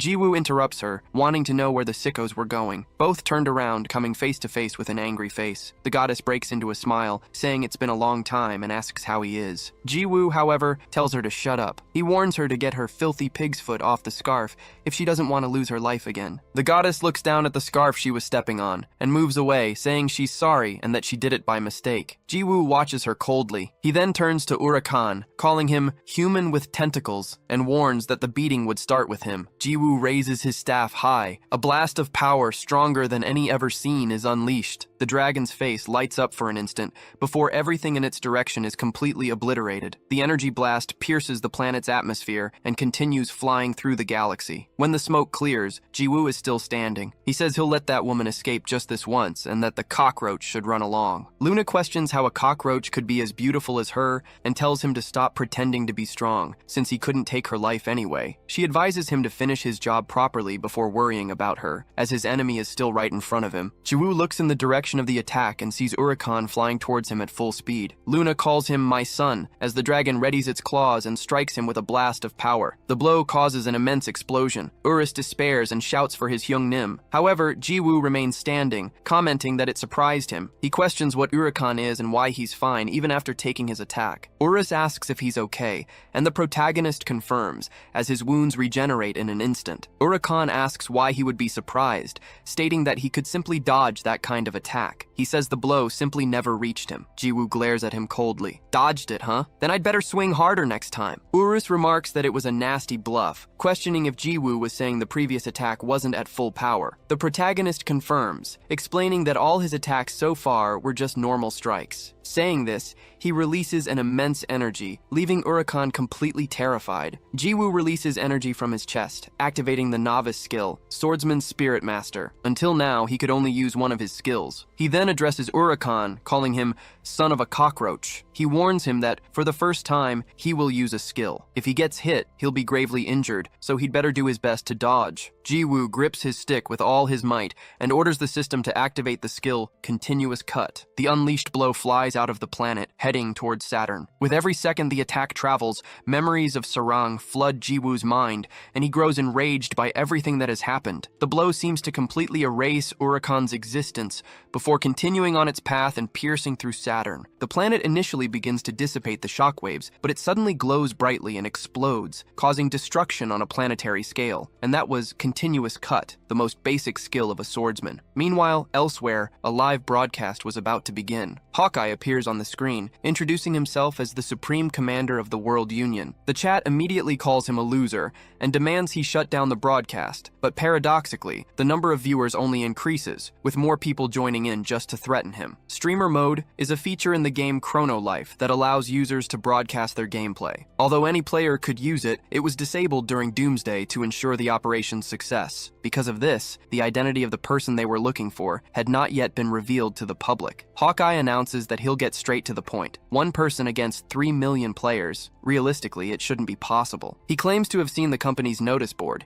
which denied it was a bug or a hacker, but he simply can't believe it. He accuses the game company of treating its users like dogs and pigs, insisting they should investigate the case, as the complaint board was a mess with reports of a monster that could delete characters. He calls on everyone who had their characters deleted to join his stream, as he is going to track down this monster. He promises he will expose everything today, revealing the truth behind that rotten game company. Suddenly he stops and changes his tone, asking everyone not to forget to subscribe and hit the notification bell. Back at the battle site, the smoke begins to clear. Jiwoo remains standing unharmed and lets out a sigh. He comments, surprised, that Urakan was incredible for having survived. Jiwoo can't believe he managed to avoid a fatal blow and wonders how he did it. Despite having survived, the monster was completely wounded. The being then formally introduces himself. He is Urakan, and his sole purpose is to annihilate humanity. He reveals himself as the strongest boss, the lost head of Urus. Urus confirms that he knew, saying the familiar presence he felt earlier wasn't just his imagination. He asks Hyungnim to be careful, as that bastard could be the reason for the disappearance of the monsters in the Valley of Ghosts. Captain Love's death earlier must have also been his doing. As Jiwoo processes the information, Urakan watches the conversation from a distance, repeating that he will take his life before launching another attack with his claws. Jiwoo asks if he's serious, remembering that Love's character had been completely deleted. At that exact moment, Urakan attacks, but the protagonist blocks the blow by touching the monster's head with his staff and activating non-lethal attack. An immense explosion echoes through the area. Hawkeye runs toward the battle, shouting for everyone to stay alert as he gets closer for a better look. Jiwoo spins his staff and strikes Urakan's abdomen, once again using non-lethal attack and causing another massive explosion. Urakan spits blood, grunting in pain, but still tries to advance one more time. Jiwoo simply prepares another attack, this time using the burst attack version. Several blasts of energy strike the monster's body in succession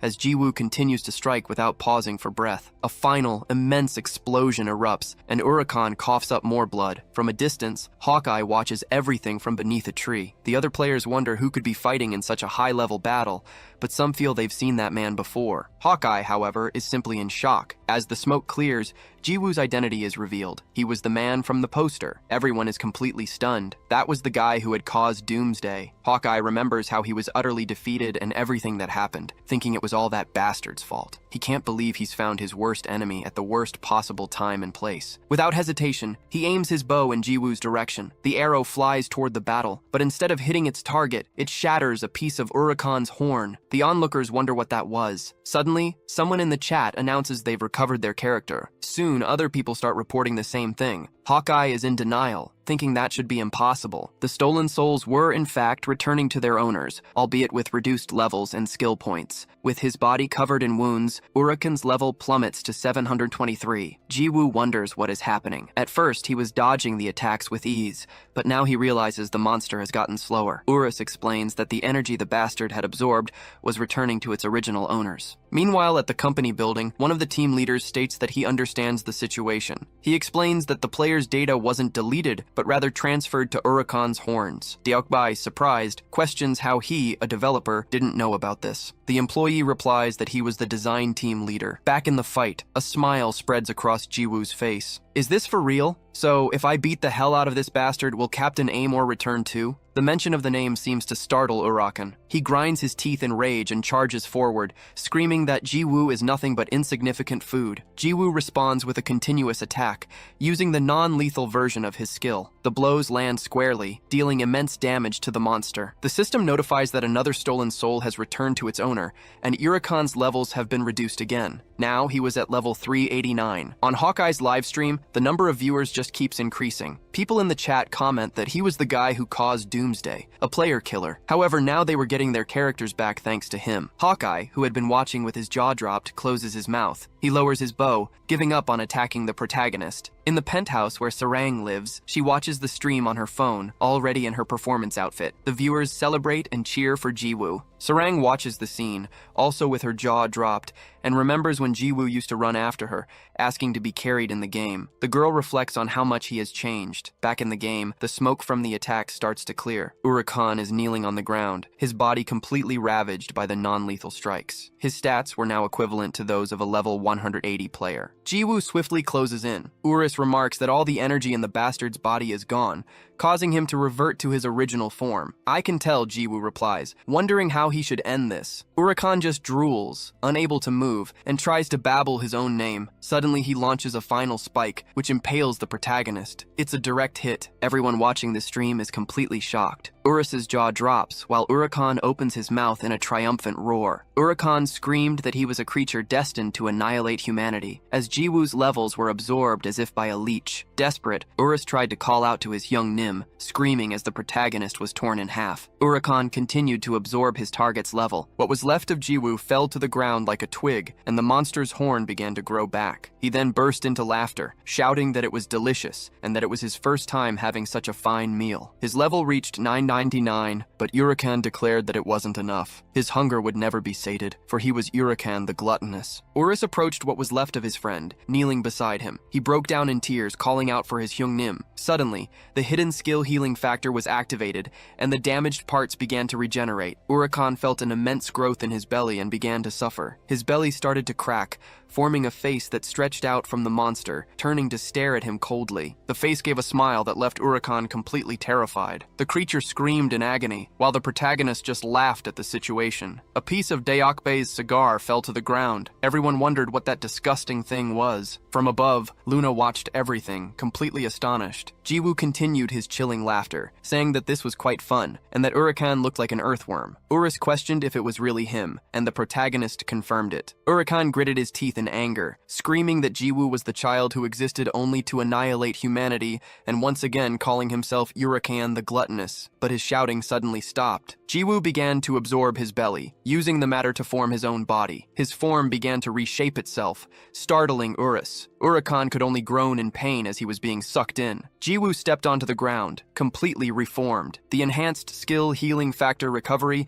ensured that all damage taken was instantly recovered. With the activation of the healing factor, all absorbed cells are restored to their original owner. Jiwoo wondered what the point of that was, since most of his own cells had fused with Urakan, making Jiwoo part of the monster's body and reducing him to a mere organ. However, the process reversed. Urakan was also absorbed by the healing factor, and Jiwoo simply expelled him with a burp. As a result, a hidden skill is acquired, gluttony, which allows the user to absorb a target's level and stats by eating them. Luna asked if it was over. She commented that it wasn't what she expected, but it was quite fun to watch. Jiwoo noted that she seemed happy, even after he had taken her son's life. The girl explained that he was evil, and that it was all metaphorical, as she hadn't actually given birth to him. For his information, she was 21 years old, the same age as him. Surprised, Jiwoo questioned how she knew that. Ignoring the question, Luna simply summoned her scepter, moving it to the side. After giving Jiwoo one last smile, she opened a dimensional portal, asking rhetorically, "Who knows?" Immense claws pierced through the portal,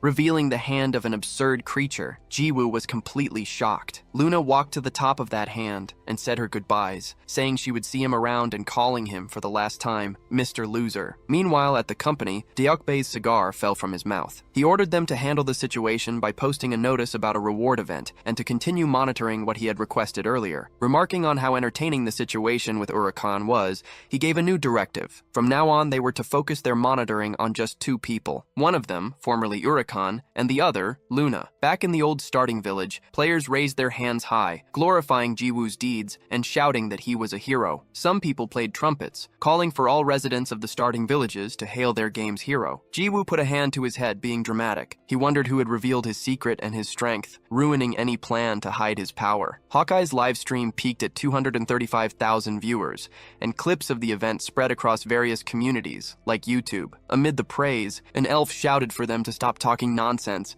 as that bastard would never be a hero. He accused him of being a mass murderer who had taken the lives of 3 million players in a short time, and that praising the most wanted criminal was insane. Hawkeye, however, interrupted him, questioning if taking players' lives wasn't the same as deleting characters and telling him to stop talking nonsense. With just one broadcast, Hawkeye became a popular streamer, being, in fact, the one who benefited most from the whole incident. Someone suggested that since he seemed to work alone, without a guild, he should join the Justice Guild. The other people there also asked the hero to join their guilds, promising that he would be treated very well if he joined them. Jiwoo got scared by all the attention and fled from the crowd that insisted he join them. Urus joked, saying that Hyungnim had become quite famous and that he should have stopped hiding his power much sooner. Jiwoo, annoyed, told him to shut up. Suddenly, he bumped his head on a golden statue. He stepped back, wanting to know what the hell that was, and came face to face with a full-body statue of himself. Both Urus and Jiwoo had utterly terrified expressions. He asked what that was, pleading for it not to be him, but Urus just confirmed that it was Hyungnim. Wang appeared behind him and asked if he liked the statue. He emerged with his guild, all of them wearing only underwear and a cloak. The man said it was worth spending a fortune to make this tribute. He really enjoyed Jiwoo's performance, and just as he thought, he truly is that guy. Wang then asked if he wasn't the one who caused the doomsday, explaining that after that day he was so impressed that he had the statue built. Jiwoo denied it, confused by his reaction. Besides, he wanted to know why everyone was in their underwear. The chairman explained that they had used everything they had to build the statue, and that the thing had cost over 20 billion. Just then, the townspeople shouted that they had found the hero. Jiwoo started running again and told the old man not to follow him. Meanwhile, in Han Sarang's penthouse, she sat on her bed, head bowed, reflecting on everything that had happened. It should all be obvious to her now, the monsters disappearing the moment she opened her eyes, and the bear rabbit that was crushed with a single blow. Even her gauntlets, which had been stolen by the Hallison Guild. He must have recovered them and given them to her after finding the guild. She wondered why he did it, why he pretended to be weak. Why did he deceive her? With a look of dread, she remembered when her teddy bear was destroyed on the floor. She was just a child in front of her father, crying in fear, scared of everything. The girl had a breakdown, remembering how he had deceived her as she tried to take off her glasses. In the end, she put them back on her face and continued to tremble, sitting on the bed. Later, in the game city, Jiwoo wore a tired expression. He commented that the people had finally calmed down and that this must be the life life of a famous person. Urus, however, warned him that people were still staring at him. Jiwoo then wondered if it felt like they were forgetting something. He felt he had forgotten something important, but was surprised that he couldn't remember what it was. Han Sarang was now standing in front of him. Jiwoo called out to her, asking if she had finally reappeared. He remarked that it was no wonder he'd felt something was missing. He figured it was because she wasn't around. The people around them wondered who this girl the hero was calling out to was. No one was sure, as it was the first time they had seen her, but somehow she looked familiar. Jiwoo remembered the scarf. "I got this for you," he said, wrapping it around the girl's neck. He explained that he got it after taking the Urikan's life, but quickly corrected himself, saying he had picked it up along the way, that he'd found it on the ground. This, however, only irritated Han Sarang even more. She trembled with rage. "Don't make me laugh," she said. "That's not true. Why are you lying?" "What do you mean?" Jiwoo asked. "I don't know how to lie." Han Sarang trembled once more,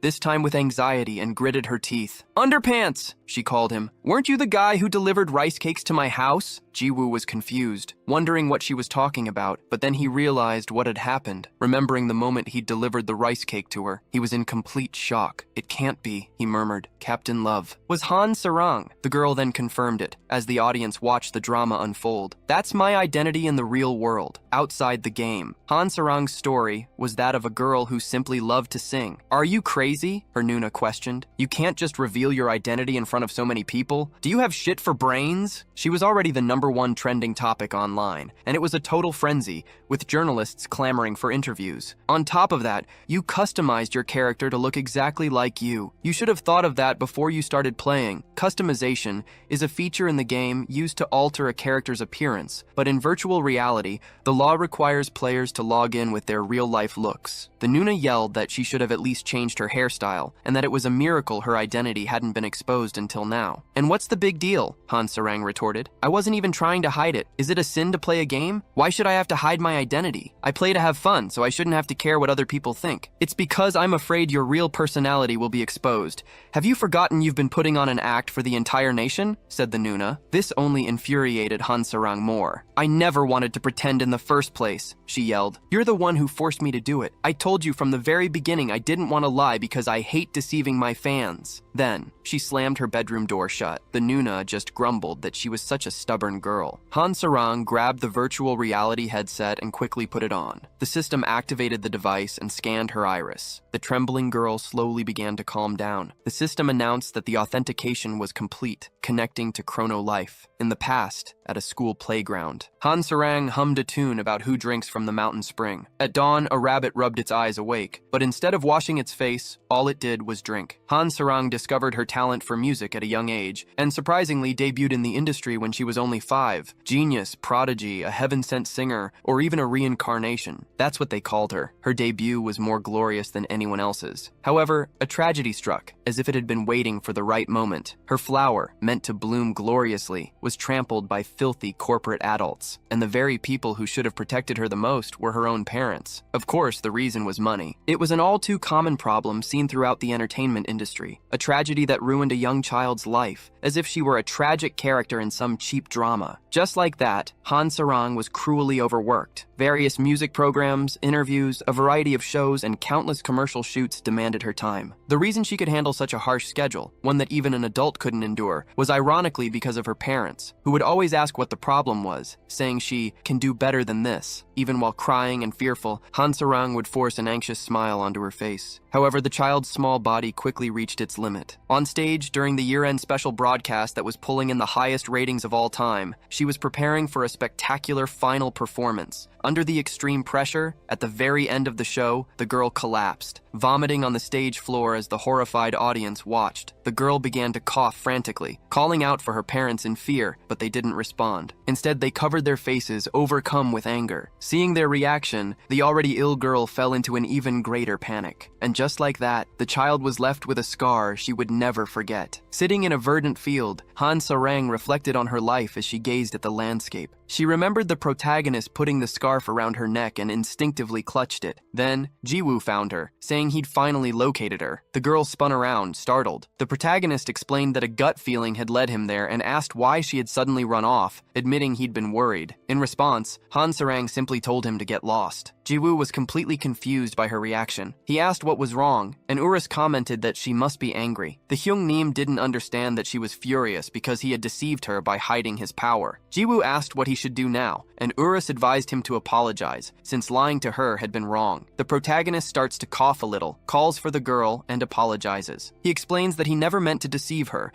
and had planned to tell her the truth eventually, but the right moment never seemed to come. Sarang clutches the scarf in her hands, stands up, and asks if he really thinks a simple apology will fix everything, especially after he lied so easily. Jiwoo asks what she means by that, but his confusion turns to panic as a griffin swoops down from the sky and seizes her. The girl was in danger. Jiwoo screams her name in desperation as he watches the creature take flight. Riding the griffin, a figure asks if he grabbed her too forcefully, saying he didn't want her to pass out. Urus is utterly shocked, immediately recognizing the man. Jiwoo yells, asking who the bastard is and demanding he come back. The man ironically apologizes to the Mr. Hero, explaining that certain people wish to meet Miss Sarang, and so he'll be borrowing her. The protagonist curses at him as he draws his staff. Urus shouts, warning his Hyungnim not to attack recklessly, as the man is extremely powerful. Ignoring the warning, Jiwoo unleashes an upward strike, releasing a powerful blast of energy that surges toward the man on the griffin. However, the kidnapper merely sighs and activates his ability. 8 sights and 8 mirrors. Using the 5th sight reflection, he turns the protagonist's own attack back against him. Jiwoo was still in his attack stance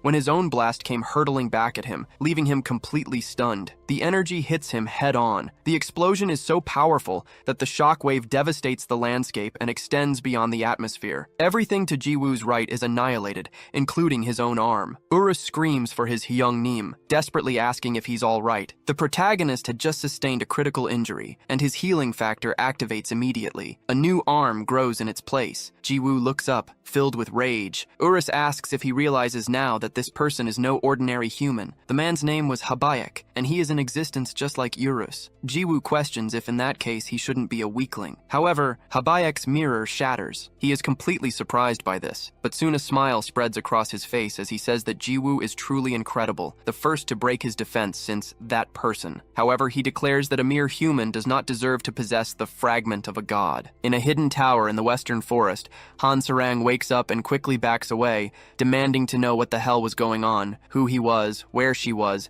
and why she'd been brought here. Habayak tells her to calm down, assuring her that he means no harm and that there are people who wish to meet with Miss Sarang. The girl asks who that could be, but 2 people approach. Sarang is completely shocked, recoiling by pure reflex with a frightened expression on her face. She recognizes who they are, her father and mother. She remembers the events on stage, how her parents had simply hidden their faces. After that damn day, Sarang decided to retire from her singing career. However, there was someone who never gave up on her. Her mother slaps her across the face. These were her parents. They had denied her retirement and forced her back onto the stage. Her mother would ask if she didn't understand they were doing it all out of love. So, for many years, the girl lived her life unable to retire. But when their income was completely cut off, during the incident with her father that left Sarang traumatized, they had already crossed every line. Those people didn't deserve to be called parents. They sold the only daughter they had. It was a miracle that Sarang managed to flee, and only because of that did she escape. The only place the little girl managed to reach was the police station. Thus, Sarang was finally freed from her years in hell. The court issued a restraining order against her parents, who tried to appeal, but of course it failed. Thanks to the protection of the law, she was completely free from them. However, after everything that had happened, Sarang was already mentally broken. The girl carried an extreme trauma related to lies. Since then, she never left her room, and her only escape at the time was online games. Spending her time alone in the dark room, her eyesight deteriorated rapidly, and she had to start wearing glasses. Because of the memory of those days,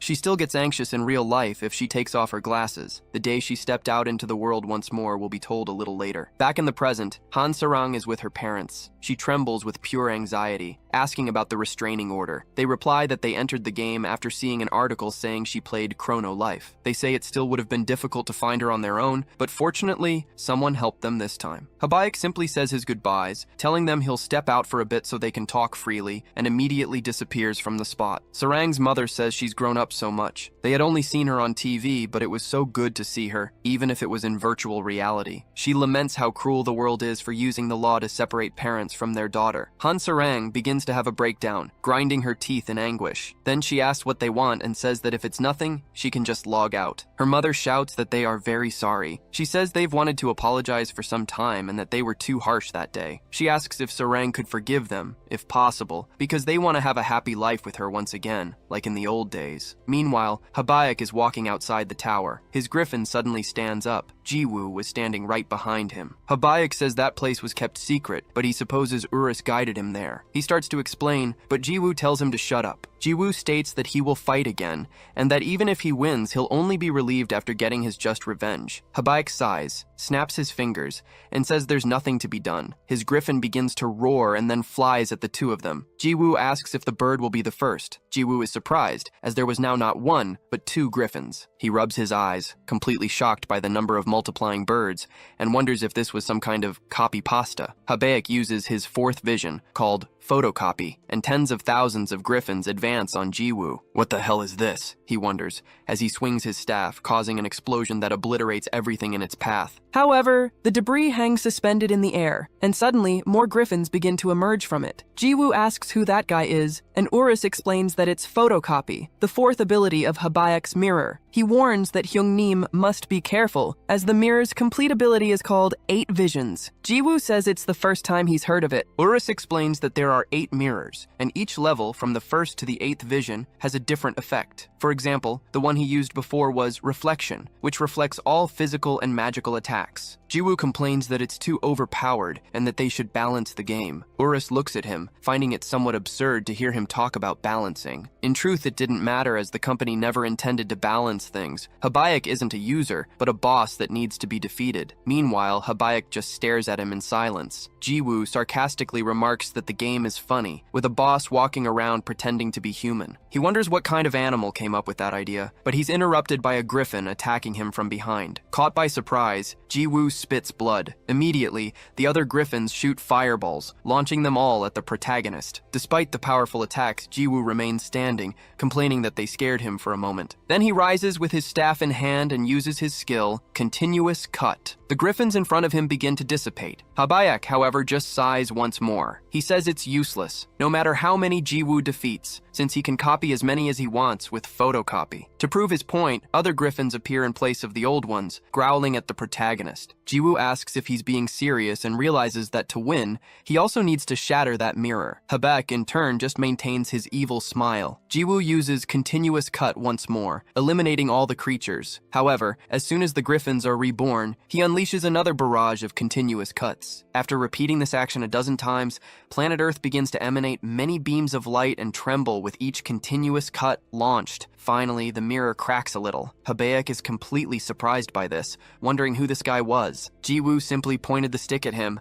asking if it was finally cracking. He said he'd heard Habaek was just like Urus, which meant he was a weakling. Habaek replied that he wasn't weak, but that Jiwoo was the abnormal one, and he hadn't expected such power. Jiwoo told him to wipe that smile off his face, as it reminded him of a cockroach. Then, he demanded an answer if he didn't want to go to hell, asking why he had kidnapped Captain Amor and what he meant by piece of a god. Habaek said he wasn't sure if he should answer. Jiwoo questioned if he'd rather lose his life and warned him to stay put. Habaek commented that the mirror was almost broken, but he thought he could use it one more time. Something approached from behind them. Jiwoo wondered if it was another one of those bird heads, but was surprised to see who it was. A perfect copy of himself stood before him, with his stick perfectly replicated, right down to his underwear. Jiwoo stared, dumbfounded, wondering if he was his own opponent. The duplicate copied its target, but as a mirror image. That copy raised its stick and used reverse continuous cut. The barrage of slashes rushed toward him. Jiwoo simply wore a look of grim acceptance and let the attack hit him. His HP began to drop until it reached 0. With that, everything in the area exploded. Habaek watched the fight from a distance, commenting that it was incredible. If he had known, he would have just copied Jiwoo instead of the griffin. Urus called out to Habaek, demanding to know his purpose. Habaek greeted the dragon, saying it had been a while, and apologized for not doing so sooner, as he had been busy. He commented that Urus looked much cuter sweeter than before. Urus told him to stop changing the subject and asked what he wanted, appearing in front of the Hyungnim. He wanted to know if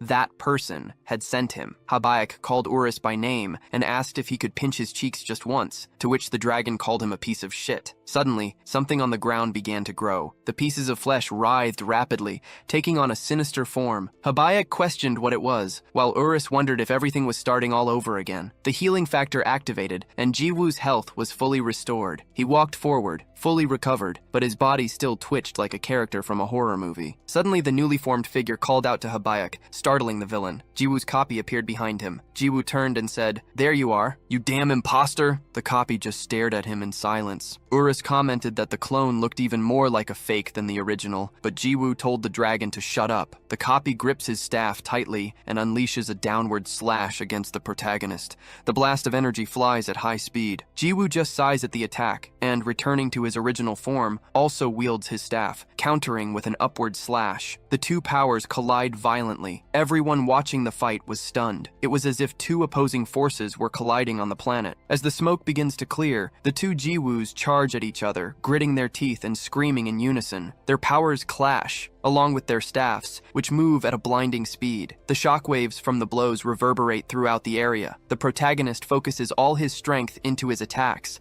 while his copy does the exact same. Both use their skills simultaneously, unleashing the continuous slash once more. The attacks explode, devastating the western forest, as their blue and red auras of power collapse into each other. Jiwoo employs immense force, reliving the same sensation as before, and the clone also unleashes his full power. With the final blow, the protagonist lets out a furious roar, and their attacks collide, exploding everything once more. Both Jiwoo and the copy are surprised by the result. As their power explodes a chunk of the earth, Habaek and Urus cover their faces. The water god says that since they both hit each other's heads, the blow must have destroyed them both, but Urus just calls out for his Hyungnim. The smoke from the site begins to clear, revealing both the copy and the protagonist writhing on the ground as shapeless masses, using their healing factor to become human again. Habaek comments that while they aren't insane, it seems this is the only way they can recover. Both return to their normal forms and charge towards each other, their forces colliding once more. The blue and red explosion engulfs the mountain, as their spectators continue to watch from a distance. Urus says it was about time Habaek answered why he was hindering Hyungnim,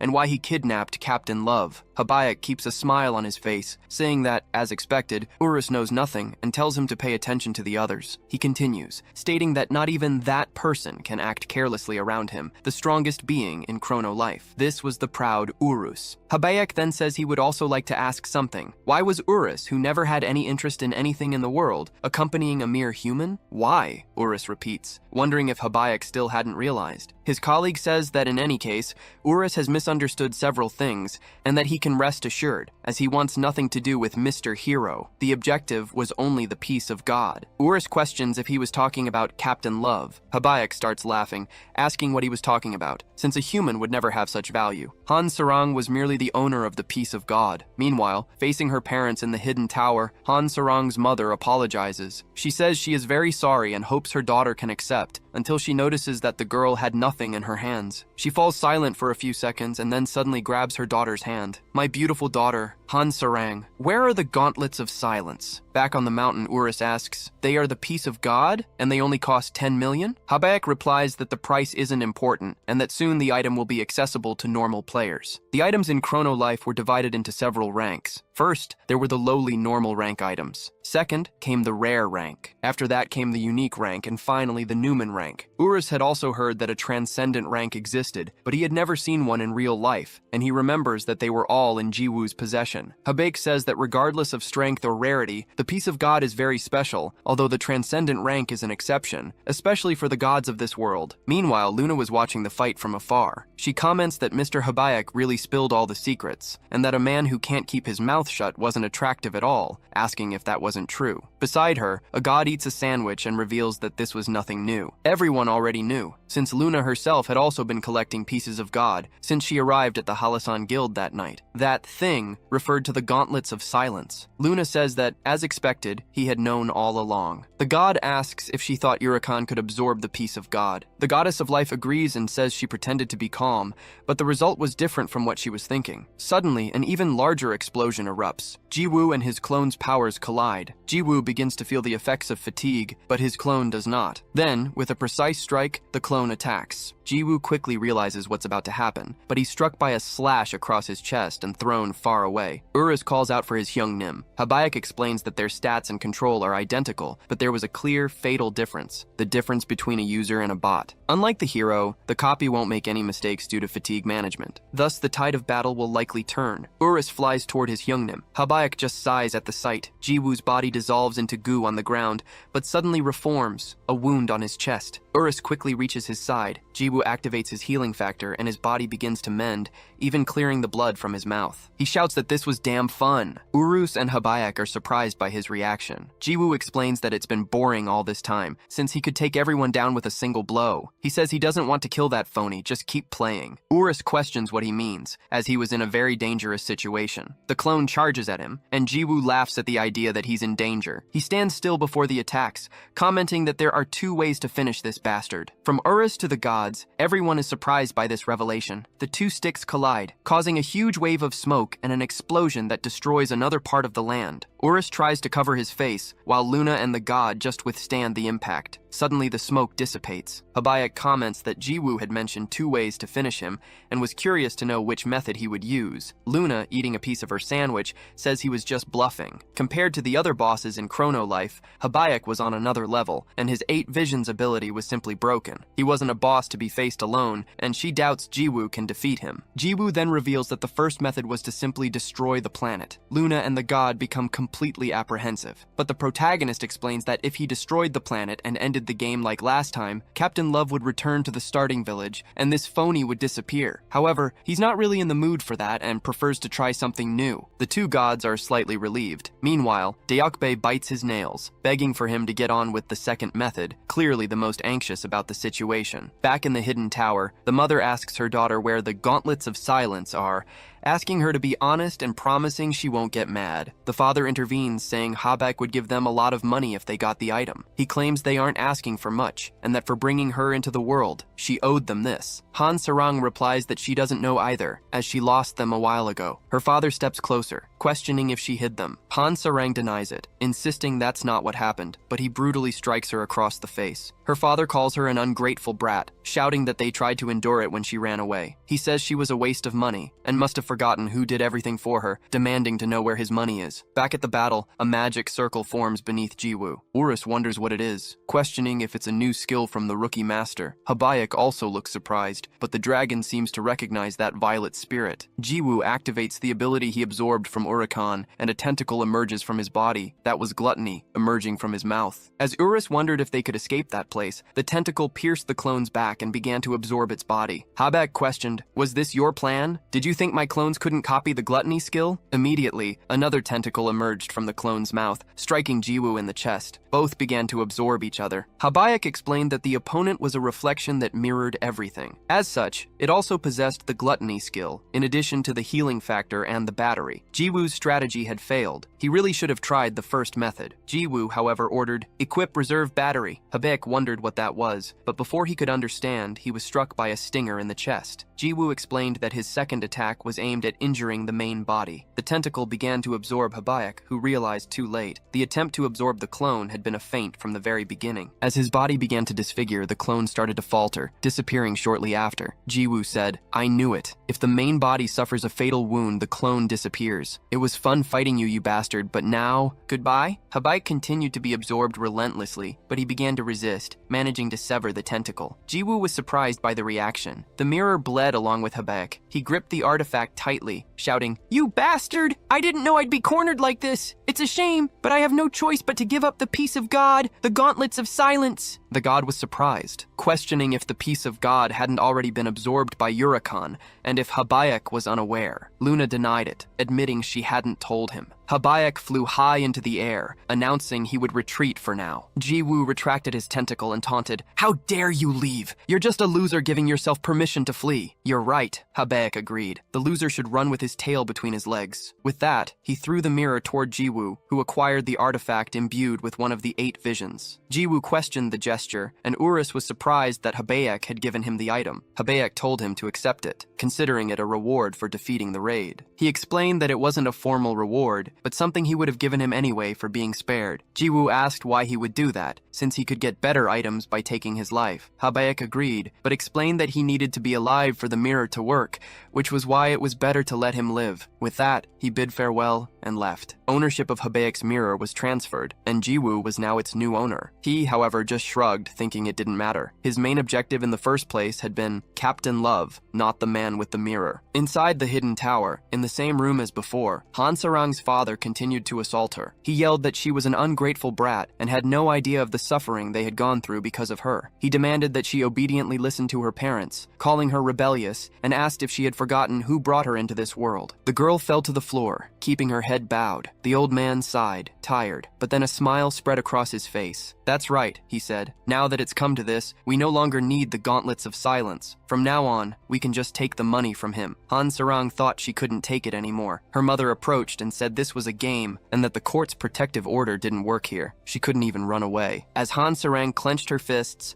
her mother commented that their family would be together forever. The girl, however, simply pleaded in her thoughts for someone to come and free her from this hell. "Are you guys idiots?" Jiwoo's voice interrupted the scene. "She can just stop playing the game." Everyone turned in his direction. The mother questioned who he was and how he dared to interrupt them. "Underpants guy," Han Sarang thought, recognizing him. The father recognized him too. "It's the guy from the video, that useless bastard who was touching Sarang," he yelled, but was struck before he could finish the sentence. Jiwoo had used his skill to attack without taking a life. "Even if I'm rude, I'm at least polite to my elders," he said. "Of course, selfish old geezers like you are an exception." Urus, watching, wondered if Jiwoo hadn't been just as informal with the Ajusis from the Halasan Guild. "We're Sarang's parents!" the father shouted, recovering. "Bullshit," Jiwoo retorted. "In what world do parents beat their children and extort money from them?" The mother intervened. "Ask Sarang herself. We really are her parents." Jiwoo sighed in frustration. "I hate it when people bring reality into the game. There's no point in playing video games if it's going to be like this." The mother said that's why kids who play video games these days are like this. Jiwoo turns to Captain Love. "Why are you just sitting there after taking a beating like that?" The girl turns to him. "Don't hold back. Go all out. You have the highest level here." Sarang is surprised by his words. "They really are my parents." How disgusting. Being realistic in a game. "That's pathetic," Jiwoo says. "Just by looking at them, I can already tell what kind of family you have. But if you're going to be a loser in here too and run away like you do in real life, then why are you even playing?" Sarang grinds her teeth. "What do you know, you little brat? You don't know anything," she shouts, crying. "I've been enduring it all this time." The mother lunges forward to slap her. "What do you mean? Don't you know we're the ones who've been enduring it? Whether it's in reality or in the game, we're still your parents." Sarang grinds her teeth once more. Jiwoo comments in disbelief that her mother is truly heartless for trying to strike her again. Goodbye. Captain Love is very strong. Even without a weapon, with her bare hands, her punches will hurt a lot. Encouraged, Sarang runs toward her mother,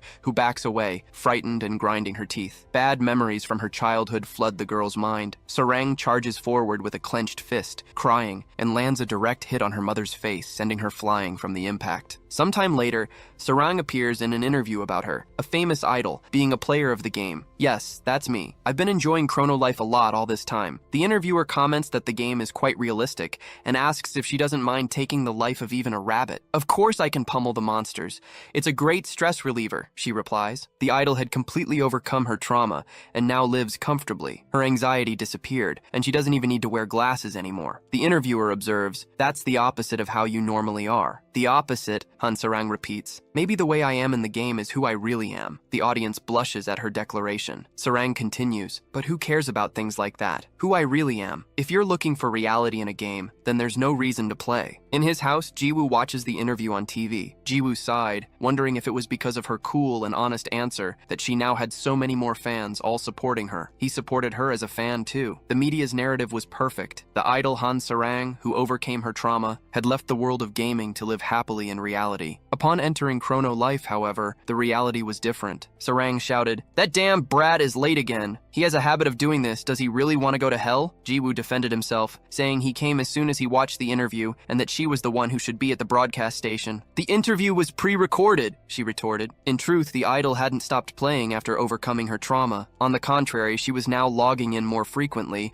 and from what he'd heard, had even reduced her professional schedule. Sarang hurried him, saying they didn't have time and had to go. Jiwoo, confused, asked where. "Are you going to get hung up on details?" she scolded him. "It seems you've forgotten and still haven't accepted my apology." "It's fine," Jiwoo said, starting to follow her. A victorious smile spread across Sarang's face. "I'll forgive you this time, since you'll be the one carrying me." The protagonist questioned what she meant by that, but then he quickly remembered the past, when he had asked her to carry him. Back then, Sarang had said she was a newbie and didn't know anything. Now she turned, approached him, and asked, "Please carry me, Master Jiwoo." Chrono Life was the #1 virtual reality game in the world. Due to its large number of players, there were many guilds. Among them all, the most powerful were nicknamed the world's 5 great guilds. Each possessed its own strength and peculiarities, which made them worthy of their reputation. However, one guild took a completely different path from the others. They possessed a formidable intelligence network, surpassing even the Global Information Guild, and their long-range operations covered the entire continent. All members of this guild belonged to the rogue class. It was the Robin Hood Guild, one of the 5 greats, an organization worthy of praise completely annihilated in just one night. The guild leader stared at the destruction for a few seconds, then turned and leaped towards the moon. He landed with an acrobatic flip, using the mountainside as a springboard for another jump. Suddenly, another man appeared behind him and asked, Well, do we still have a little rat alive?" The guild leader perceived the threat and reacted with a piercing slash that split the man in two. However, what seemed to be a body dissolved, revealing it was just an illusion. The man's voice echoed, saying he was better than the rest of them, before his presence vanished completely. The guild leader was confused, not understanding what had happened, as the impact of the blow felt strange. Suddenly, he was struck from behind. The attacker said that even so, he was still just around their level. From the impact, the guild leader spat blood and questioned who he was and why he was doing this. The man replied that it was obvious, as a mask materialized on his face, revealing he was also from the guild. Then, he added that the reason was simply because it was fun. On another day, near a forest, a carriage traveled down a road, pulled by a large cat. The coachman announced they were almost there and would soon reach the Rocky Mountain dungeon. Inside the carriage, Jiwoo ate some meat and commented that the place was closer than he thought. Sarang replied that you could already tell from the map, and that they would arrive in about 5 minutes. The vehicle the two were using was a popular service in Chrono Life, the Meow Meow carriage. The Molino cat, which inhabited that world, was tamed and trained to pull carriages. Surprisingly, the founder of this service was just a random user with the tamer profession, and the business's success made him more profit than most small business owners. Sarang exclaimed that they had arrived and that the place was really big. Jiwoo thought that their destination, the Rocky Mountain dungeon, reached up to 1,000 meters above sea level and was inhabited by various mid-level 30 monsters, making it a popular hunting ground for newbies. "That's what I heard," he reflected, "since level 7 was as far as I ever got." Anyway, after that long introduction, the reason they were there was to carry Han Sarang. At the time, she had been more serious than he imagined, and somehow he ended up in this situation. He wondered what level he would have to carry her to, thinking it would be better to go straight to the Eurus's nest and max out her level. His thoughts were interrupted when he looked at the girl's hands and remembered something. He said he had prepared a gift for her, and Sarang questioned the sudden gesture. Jiwoo then summoned an item from his inventory, bringing back the transcendental gauntlets. Jiwoo explained that he had forgotten the gauntlets last time, and since he already had a pair, he thought of giving them to her as a gift. Han Sarang blushed at the gesture and suddenly began to cry. She thanked him, saying it had been a long time since she had received a gift. The protagonist questioned if she was serious, since as a famous person, she should receive plenty of gifts. Sarang, however, replied that it wasn't the same thing, and Jiwoo chuckled, agreeing with her. Hugging the gauntlets, Sarang thought to herself that it was truly obvious he wasn't the same as before. She then thanked him once more, promising she would make good use of them. However, she remembered something and asked for his character's name. Jiwoo asked if he hadn't already told her, but she denied it, explaining that although she saw it when they formed the party, she had already forgotten. The protagonist tried to say his name, but the noise from the cart interrupted him. The cat pulling the cart stopped suddenly, and the coachman wondered what had happened. With the sudden stop, everything in the back of the cart was thrown around. The coachman announced that the customers were fine, and said the cat had gotten spooked for no reason. In the back of the vehicle, Sarang had fallen on top of Jiwoo. The protagonist asked what that was all about, and if Captain Love was okay. The girl confirmed she was, but suddenly, Jiwoo noticed something. She was holding his underwear. Urus watched the scene from afar with a disgusted expression. The cat continued to meow, frightened, and the coachman asked it to calm down, down, wanting to know what had happened. Standing in front of the cart was Hong, completely injured. She excused herself and asked if they could help her. Everyone turned in her direction, and the protagonists were confused. Hong began to explain that the one responsible was a man she had never heard of. She didn't know his level, and even his class was a mystery. The only thing she found out was his character's name. She was sure of only one thing: he wasn't just any ordinary user. Apparently, he could copy items, as he had manifested an exact copy of her Haho mask right in front of her. His character's name was Passive Boy. Sarang thought that she had never heard that name before. Urus, for some reason, imagined a carrot in place of this character. Jiwoo said he wanted to ask something, and Hong allowed it. The protagonist then asked who she was. Sarang intervened, saying that she was the leader of the Robin Hood Guild, and that even little kids knew her. Urus added, recalling that he was there the day she defeated 3 million players. Jiwoo, however, replied that everyone has their own problems, and that her guild being attacked by some random psycho wasn't a reason for him to help her. Hong then removed her mask,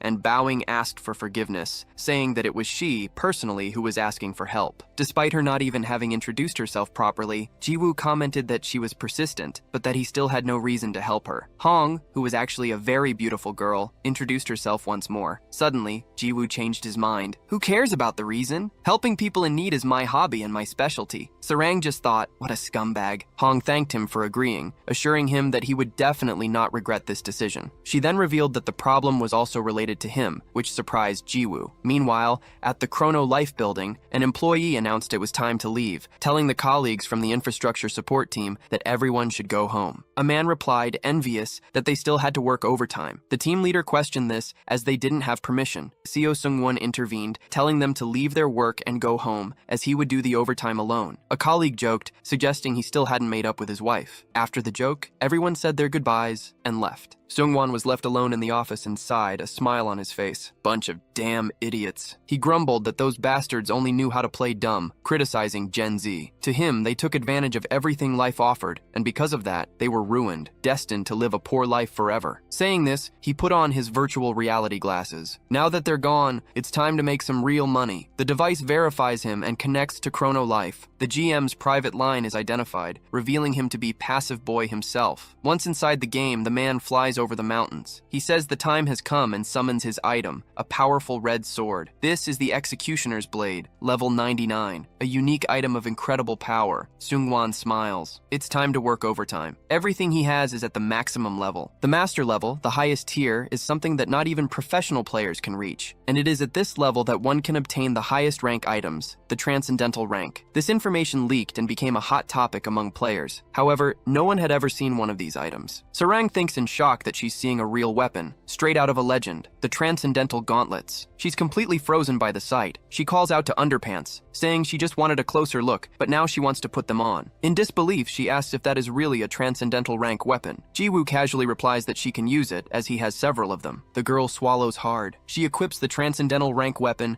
and the gauntlets permanently bind to her, causing a huge explosion in the area. The system notifies her that she has become the owner of the Transcendental Gauntlets, which leaves Sarang quite surprised. The gauntlets begin to glow intensely, but soon shrink down, transforming into a pair of simple gloves. Sarang questions what happened and why the weapon changed into something with such a worn-out appearance. The answer appears: the Transcendental Gauntlets were sealed due to her lack of qualification. What the hell is this? She thinks. It seems it's not good to use transcendental weapons at a low level. A unique item would have been better. Then she lightly touches a nearby stone. Instantly, the stone shatters along with the entire ground, causing an immense explosion throughout the area. The girl is shocked. What happened? I barely touched it. That only proved that the weapon was, in fact, sealed. Urus comments that it was very weak. So there's nothing special about the Transcendental rank, he says, barely containing himself. Jiwoo agrees. Urus then asks, by the way, what do you wish to do now, Hyungnim? Will you accept Hong's request? Jiwoo replies that he has to, since the case was related to him. The scene shifts to the past, to the conversation with Hong. When she made the request, he replied that there was no way, as he didn't even know what this so-called passive boy looked like. Hong questioned him about what he thought the target's objective was. Jiwoo supposed he did it all for fun,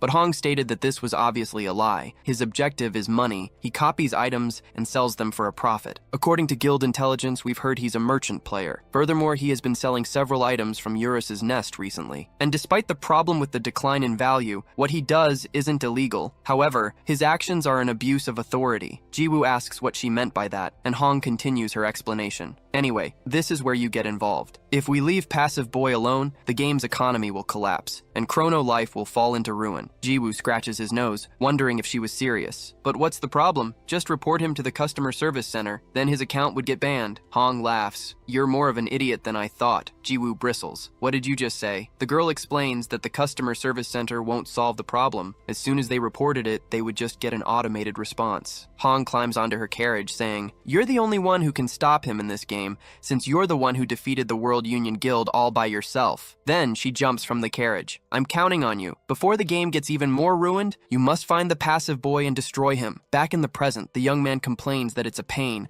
but he has no choice. If he simply ignores the situation, he'll have trouble selling his own items. Sarang asks if he has any ideas, since they can't just look for him without any clues. Jiwoo replies, If we can't report him to the customer service center, there's only one answer. The answer is to blackmail the higher-ups. Urus and Sarang are surprised by the idea. At the Chrono Life building, Jiwoo pulls out his phone and calls the president. He orders the man to go to the Gukbap place, threatening to destroy the server once again if he doesn't show up. On the other end of the line, Yopei barely manages to question what that bastard means before the protagonist hangs up, bursting into laughter afterward. Furious, Yopei slams his phone on the table and curses the boy. Jiwoo skips along, ironically asking if customer service doesn't work, since in that case, he would just go meet the president himself. He decides to make the most of the trip and order 2 bowls of gukbap. However, upon opening the door, he realizes someone is already waiting for him outside. It was Han Sarang. Surprised, Jiwoo asks if she'll be alright, since someone might see her. Sarang replies that she doesn't care, since it's late and no one will notice. Besides, she reminds him that in real life, he should call her by her full name. The girl then sends a message to her Nuna, telling her she was going for a walk. On the other end, the woman, who was in the shower, complains that the damn girl didn't even give her a heads up. At the Gukbap shop, Deokbai angrily throws the door open, shouting and looking for that bastard Lee Jiwoo. He wonders how a brat dares to call him like that, without the slightest bit of respect. He then spots the two of them sitting at a table, eating peacefully. Deokbai approaches and grabs Jiwoo by the neck, calling him an ill-mannered imbecile for daring to order around someone older. His attention, however, is drawn to the girl at the table. He asks who she is and if she's Jiwoo's girlfriend. Before Sarang can answer, Jiwoo cuts him off, asking if he's gone crazy, because that was the nation's biggest idol, Han Sarang. He warns him that if he keeps talking nonsense, he'll be cursed by her fans. Annoyed by the boy's tone, Deokbai tightens his grip on his neck. At that moment, Sarang slams her hand on the table, asking if they can just get straight to the point and stop this nonsense. Jiwoo agrees, and Deokbai, noticing her seriousness, finally lets him go. Jiwoo then orders another bowl of food for the president. Deokbai is surprised to hear the reason for the meeting. Item duplication. He thought it was something truly important, and says they must think the game is a piece of crap. He argues that the government's authorization wasn't for nothing, and that therefore, no hacker is genius enough for such a feat. Jiwoo retorts, saying he's full of shit, because someone saw the item being duplicated. Deokbai insists that the witness must have been mistaken. The two began to argue, until Sarang asked to interrupt. She suggested that if an external hacker was impossible, perhaps the problem was an insider. Deokbai was silent for a few seconds. He claimed that was also impossible, since not even the internal staff using a GM account would have the ability to duplicate items. Then, he set his spoon aside. He announced he was busy and told them not to forget the bill and to enjoy their meeting. Sarang cheerfully said goodbye to him, while Jiwoo thought that the old man genuinely wanted him dead. Outside the restaurant, Deokbai quickly lit a cigar, sighing as he smoked and reflected for a moment. He called team leader Choi, who promptly accepted the president's order. Deokbai ordered him to prepare 5 men, his most trusted ones. Back at the Stone Mountain dungeon, Jiwoo commented that they were back to square one, and the girl agreed. The protagonist complained that it was irritating, but whether it was the passive boy or not, he would smash the head of whoever it was. Sarang laughed, saying he was acting like a tough guy. She then questioned what the passive boy's true objective was, and Jiwoo asked why the sudden question. Sarang explained that she found it strange. No matter how much she thought about it, if the motive was money, there had to be a specific reason to attack the Robin Hood Guild. Jiwoo said he had no idea. Maybe they just had a lot of expensive items. Sarang replied that was exactly why it was strange. If duplicating items was possible, he could sell anything. She wondered why he went after normal players, and especially against the Robin Hood Guild, which had the best information. Jiwoo was surprised by her line of reasoning. Still, he answered that he had no idea. Sarang said she wasn't surprised, and Jiwoo shot back that she hadn't gotten any smarter. Suddenly, an explosion went off beside them. What was that? What happened? The girl questioned, looking at the immense cloud of smoke. Sarang commented that it seemed to be on the same level as his attacks. Jiwoo ran toward the location, while the girl just screamed her friend's name. At the sight of the explosion, Habaek was on his knees on the ground. He was completely wounded and missing one of his arms. Seungwon burst out laughing, saying he was nothing compared to the rumors. The one and only Habaek. The boss questioned why he was doing this, stating that as the coordinator of this world, he was sure such behavior wouldn't be tolerated. He wouldn't be able to handle the consequences if he were caught by the higher-ups and wouldn't be safe anywhere. Seungwon grabbed him by the neck. He called him an arrogant AI, a mere fragment of data that dared to challenge him. If he took the life of a unique boss like him, there wouldn't be a reset, but a permanent deletion. If he didn't want to go to hell, he'd better answer. He wanted to know where Habaek's master was. Habaek laughed at the threat. He asked if Seungwon really thought he would talk. Furious at Habaek's attitude,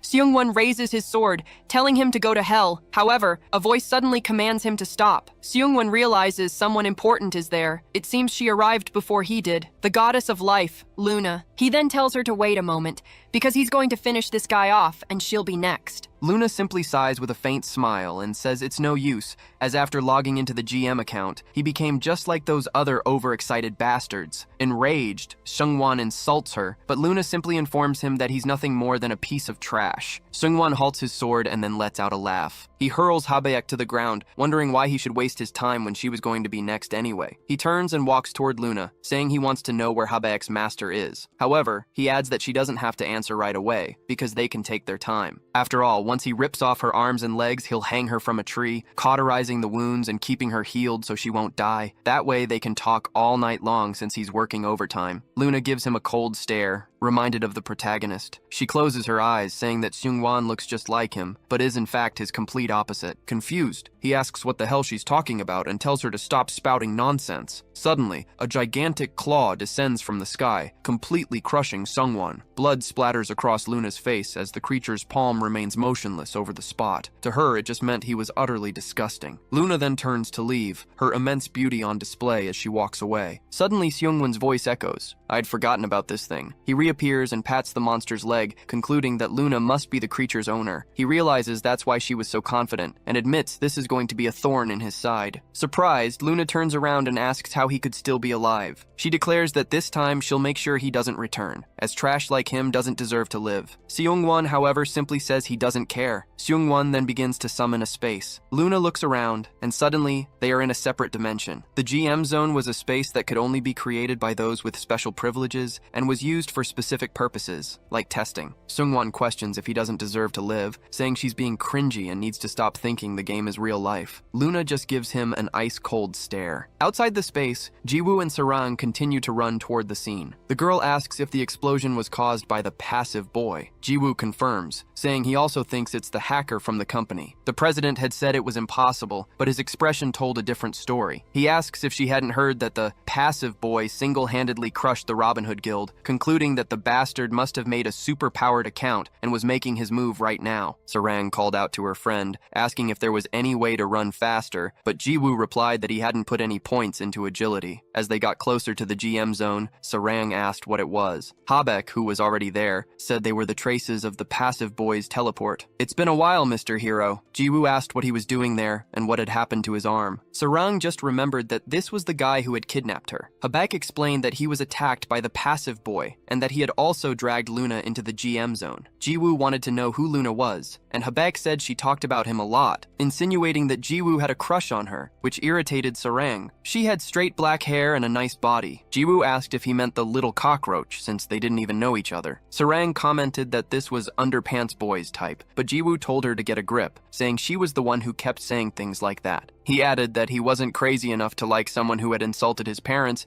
and that he wasn't interested in the slightest. The girl was visibly relieved by his answer. Habaek questioned, so what? That doesn't matter. Urus, who was just watching from a distance, thought they were cute. Then, Habaek coughed up more blood. Jiwoo asked if he was okay, since he looked like he could die at any moment. Habaek confirmed that he was not okay at all, and asked the hero for a little help. Jiwoo questioned why he should help him, since he could just easily take the drop. Sarang agreed, saying they should split the drop. Habayek asked if they were sure, because if he died, the mirror he had given them would disappear too. Jiwoo immediately touched his shoulder, telling him to relax, as he would heal him no matter what. Sarang asked how he planned to do that, since he hadn't brought any healing potions. Jiwoo just said that it was fine. Then, he began to emanate his power. Jiwoo activated one of the Master Rookie's unique abilities, the Cleric class heal. He then decided to use the skill, but it only recovered HP. Suddenly, Habayek's health began to regenerate, 1 point at a time. Habayek asked if that was really a heal, as it felt like he was taking damage. Jiwoo replied that maybe he should have invested a little in intelligence. He then asked what would happen to his arm, since even though the scar would disappear with full health, the damaged body part could only be restored at a tavern. Habayek explained that only happens to players. Monsters like him only get their bodies back after respawning. The protagonist says he'll take Habayek's life with a single blow so he won't feel a thing, but Habayek asks him to wait. He reveals that he's a unique boss, and even if he loses his life, he can't respawn. Jiwoo, shocked, asks what the hell he was talking about, exclaiming that this was a terrible game. Habayek calms him down, saying there are only a few unique bosses like him,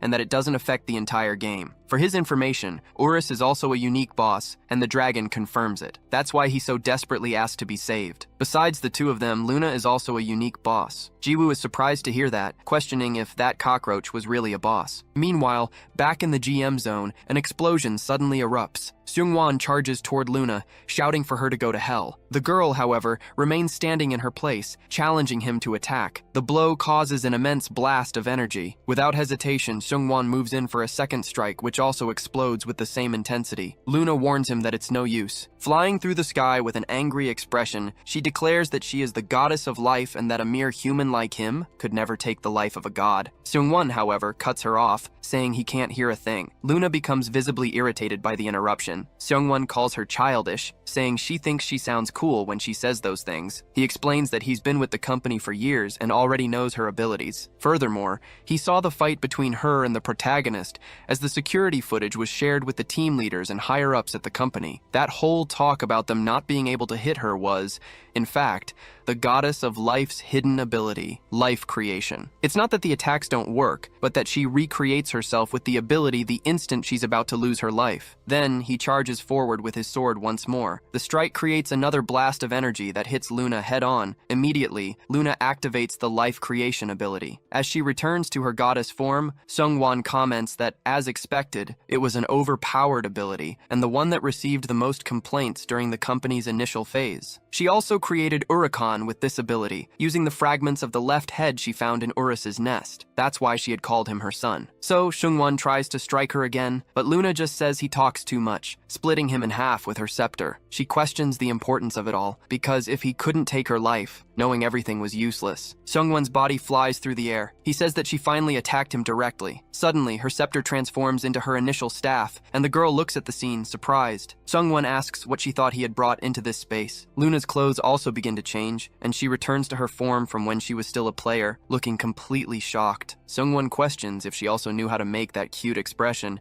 as he thought she was nothing but a bitch. Striking her with his sword, he says that if he takes her life, Habayek's master will definitely appear. So, farewell, unique boss, goddess of life, Luna. In a rather fancy bar, a table was filled with expensive drinks. Seungwon quickly takes a gulp, then slams the glass on the table while saying that drinking after a few hours of overtime was great. His subordinate comments that he worked hard, and that now only the final step remained. Seungwon denies it, because that bastard Habayek didn't call his master. The subordinate argued that at least he had taken Luna's life, and that should have made Habayek's master appear. However, Seungwon revealed he couldn't take her life. His subordinate was shocked, and Seungwon kept his gaze lowered, but said it didn't matter, as there were other ways to meet him. The subordinate admitted there was something he couldn't get off his mind, wanting to know who Habayek's master was. Seungwon asked if he had been working for him without even knowing that. The young man replied that he'd been working for him without asking questions since university. Seungwon set his glass on the table, explaining that, basically, he was one of the main story bosses in Chrono Life. The greatest merchant, the disaster of sloth. The subordinate questioned if that monster was a merchant, and Seungwon confirmed it, saying that kind of freedom was common in Chrono Life. His friend said he'd heard of that before, and that Urakan was known as gluttony. Seungwon asked if he didn't even know that, as they were the 7 deadly sins from Catholicism, a concept frequently used in movies, manga, and games. Pride, greed, envy, wrath, lust, gluttony, and sloth. These sins are the root of all others and are called the 7 deadly sins. The subordinate asked if that wasn't plagiarism and if Chrono Life was just being lazy, but Sungwon retorted that he was the idiot. The concept of the main story bosses was exactly that. Urus of pride, Urakan of gluttony, Riot of sloth, and Luna of lust. The employee grew agitated, saying that Damned Woman was also a main boss. He argued that if a character like that were just some random player,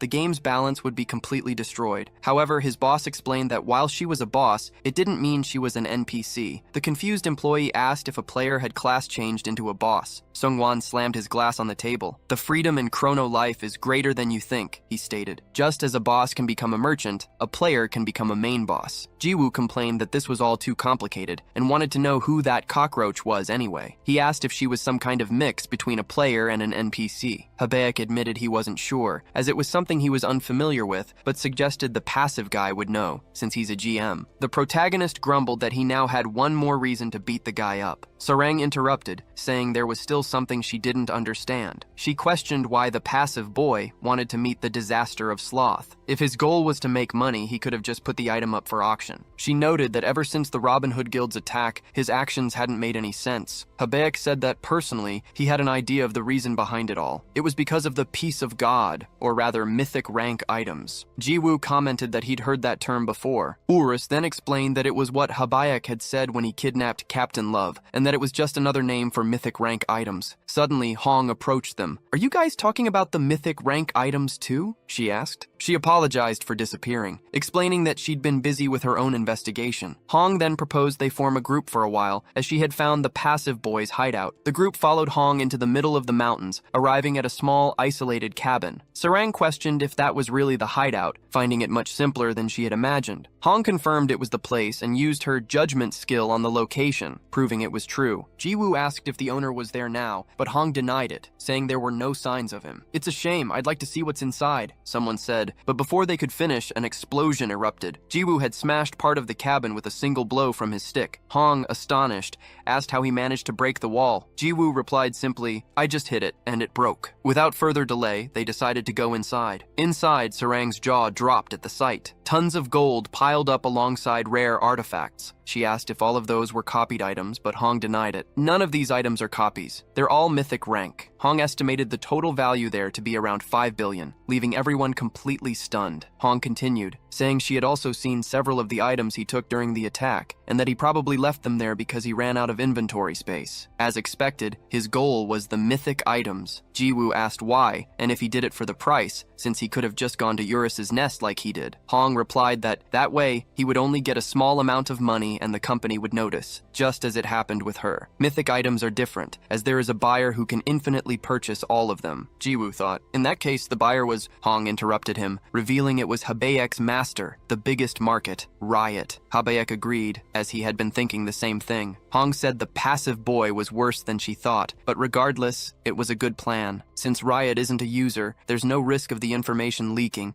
and he will sell the items without affecting the game's economy. If they took a screenshot of this and reported it to customer service, they would take appropriate action, since the GM had gathered the items in his personal space. Then, she removed her mask, thanking them for their good work, as they would solve the case with this thanks to them. Jiwoo questioned her, asking by whose permission she would do that. He asked if she was filming some kind of drama, considering she'd been monologuing all day with the grand finale being a report to customer service. Hong confirmed and asked if there was another course of action. Jiwoo scoffed at the idea, questioning what else there was to do, since they were going to teach the passive boy a good lesson. In the city, he appeared wearing Hong's mask, while Sungwon, completely infuriated by the whole situation, glared at the protagonist from within the crowd. Sarang wondered if that was the passive boy, as he had appeared exactly as Underpants Guy said, right in the center of the village. Sungwon asked what was with the mask, and if he was trying to disguise himself, calling him the stick bastard. Jiwoo just burst out laughing, saying he had borrowed it from Hong, and that the mask was so famous anyone would recognize him. An assassin on the roof asked if that wasn't the passive boy, and Hong confirmed. since he had appeared as planned. The guild member asked what he was planning, doing this in the middle of the village. In the cabin, Jiwoo said that first, they would take all of his items. Hong questioned why, and the protagonist replied that it was a pain to explain, so she should just listen, as he had already thought it through. Furthermore, she should lend him a mask, preferably hers. Sarang kicked him in the back. Later, outside the cabin, Seungwon approached. He grew angry seeing the broken wall. He rushed forward, shouting that it was impossible, since a personal hideout couldn't be destroyed. He yelled, searching for his mythic items and his money,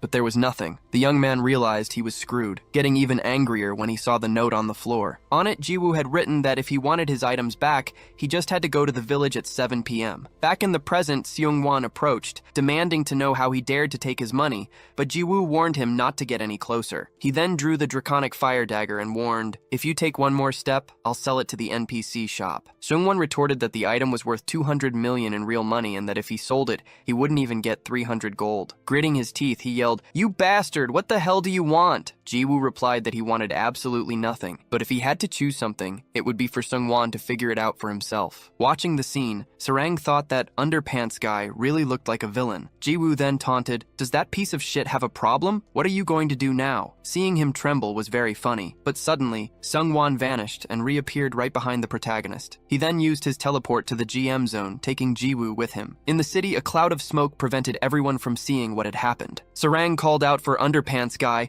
but realized he had vanished too. Inside the GM zone, a massive explosion occurred. Jiwoo and Seungwon clashed their weapons with tremendous force. The GM yelled, "How dare a filthy pig like you mess with an administrator? I'll chop your body into cubes to make kakdoogie." Jiwoo was struck by a direct hit, causing a massive explosion behind him. He dug his stick into the ground to stop his momentum, getting dragged a long way. With the impact, Hong's mask split in half and fell to the ground in pieces, revealing a large wound on Jiwoo's face. He then comments, "You're even bigger trash than I thought, calling a player from your own company a pig." His body, however, regenerates quickly thanks to the healing factor. Seungwon questions who cares about that. "Pigs like you have gone crazy and forgotten reality. You get so immersed, you go insane over pieces of game data. There's no reason to treat scummy users like you as if you were human." He clashes his sword once more with Jiwoo's stick, and another catastrophic explosion occurs, destroying everything around them. "You're so cringe," Jiwoo says. "You're blaming the players for no reason. You're probably having a midlife crisis." This only infuriates Seungwon further, and he vanishes from Jiwoo's sight. Jiwoo thinks the blow will come from above, but the attack actually comes from behind. He thinks anxiously, "I can't see him." Jiwoo is hit by slashes from every possible direction. Seungwon shouts at him not to underestimate him, saying that all players are the same. No matter how hard the developers work,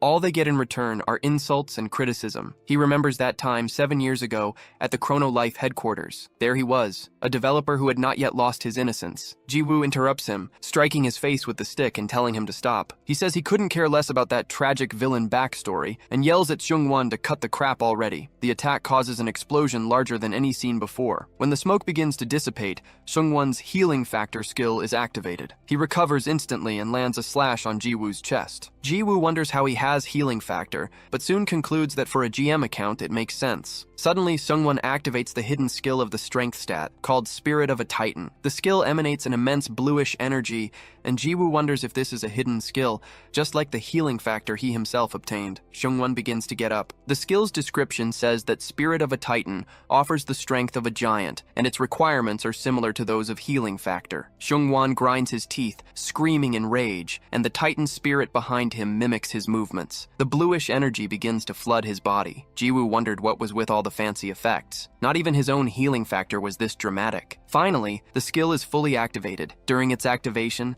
the damage and range of his attacks are increased by 1,000%. Seungwon raises his sword and unleashes a sideways slash in Jiwoo's direction. The hunter perceives the magnitude of the attack, but is struck head-on by the immense wave of destruction that sweeps away everything in its path. His healing factor activates immediately. As his body regenerates, Jiwoo grips his staff, observing how everything around him has been utterly destroyed. He remarks that the skill is practically a cheat, and that Seungwon should just hand it over. Seungwon barely has time to question it when he is pierced in the stomach by a tentacle. Jiwoo used the hidden skill of gluttony, saying he can steal his stats and learn the skill. However, Seungwon manages to avoid the blow at the last second, activating the hidden skill of the agility stat, called Light Speed Dash. Immediately, dozens of slashes hit Jiwoo from all directions. Seungwon wonders how that was possible. His Light Speed Dash allows him to move at that that speed in any direction, so he charges forward once more. He declares that the outcome of a battle is determined by stats and calculations, and his are all at level 99,999. With that, he lands a powerful punch in Jiwoo's stomach, sending him flying far into the distance. Seong-won lands on the ground, wondering if Jiwoo didn't realize it. No matter how good his control was,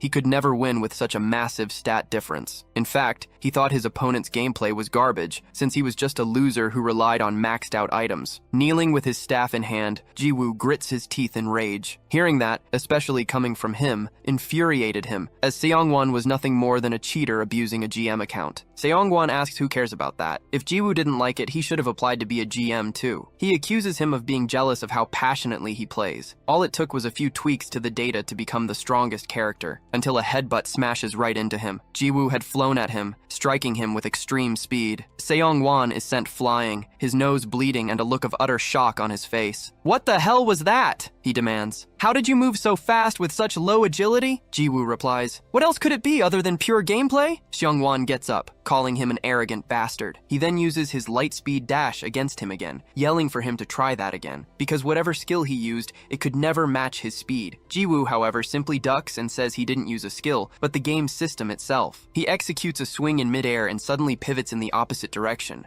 leaving Seong-won confused. Jiwoo explains that it was the rebound control option. By striking in the opposite direction, he used the recoil as momentum, flying straight towards Seong-won. The administrator is shocked by the maneuver. Jiwoo smashes the staff right into the man's forehead. He's pretty fast, Seong-won thinks. Jiwoo, on the other hand, just pretends the hit was a lucky shot. The administrator is thrown to the ground, causing a large cloud of smoke. Jiwoo taunts him, asking how that felt and if it was so amazing. He explains that he simply turned off the rebound control option in the game settings and wants to know how it feels to take a planet-shattering rebound attack. Seong-won gets angry, calling him a bastard who relies on garbage mechanics and telling him he has no reason to be so excited.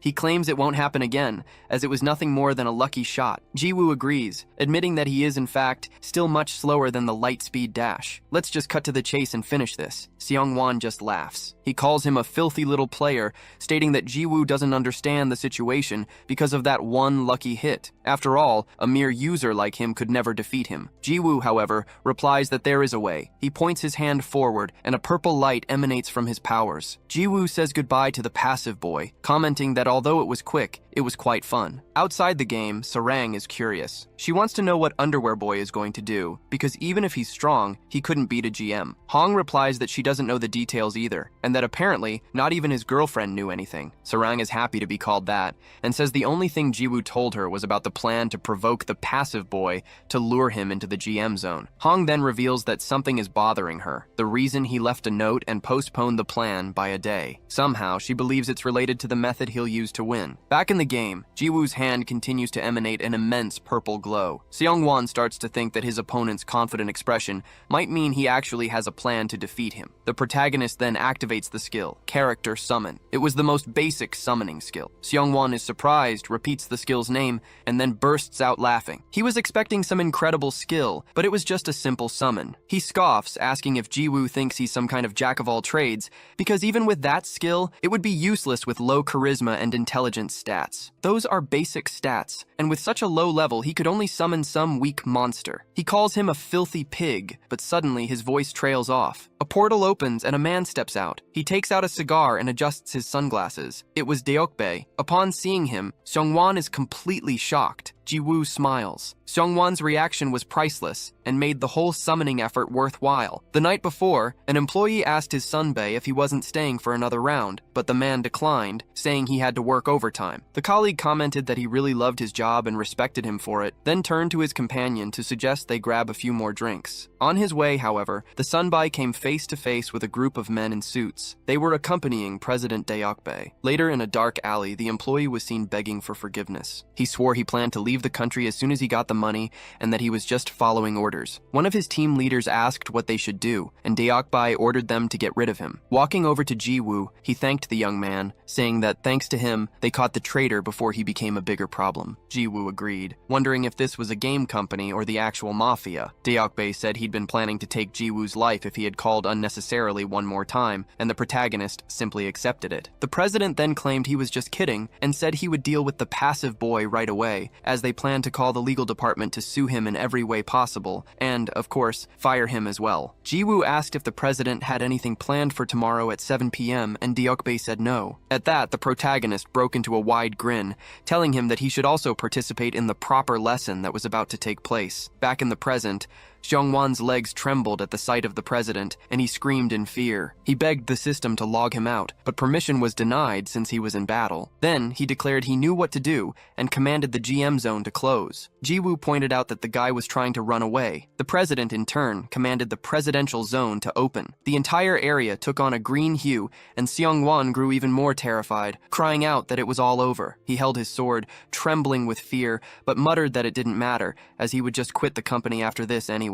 Charging forward at an absurd speed, he attacked, thinking that it didn't matter if it was the president, he could just go to hell. However, his strike completely missed its target, slicing off only the tip of the president's cigar. Xiongwan trembled in fear at the result, and even Jiwoo was completely stunned. The president took another drag from his cigar, saying that even rabid dogs hesitate before biting their own masters, and that Xiongwan was worse than a mad dog. President Choi Deokbae had infinite stats, and his level was infinite as well. Then, he readied his fist, announcing, "You're fired." There was nothing Xiongwan could do but accept reality, and he closed his eyes. The fist closed in and crushed his face in an instant. An explosion far worse than any of Jiwoo's attacks erupted from his back. That single punch annihilated the passive boy. Jiwoo thought in disbelief that the damage had surpassed even the 99,999 healing factor, and that the old man was terrifying. And just like that, the problem was over. All the epic items the passive boy had taken were returned to their original owners, and in the end, it was discovered that several guilds had been affected. Jiwoo found out later that the passive boy, Seong-won, was fired that same day. Even in real life, he was beaten to a pulp by the old man president and then kicked out. Afterward, he tried to sue the chairman for assault, but that only ended up making his life even more difficult. As a countermeasure, the old chairman went all in on the legal battle and was ultimately cleared of all criminal charges. Seong-won will spend the rest of his life paying the company back for material damages and lost profits.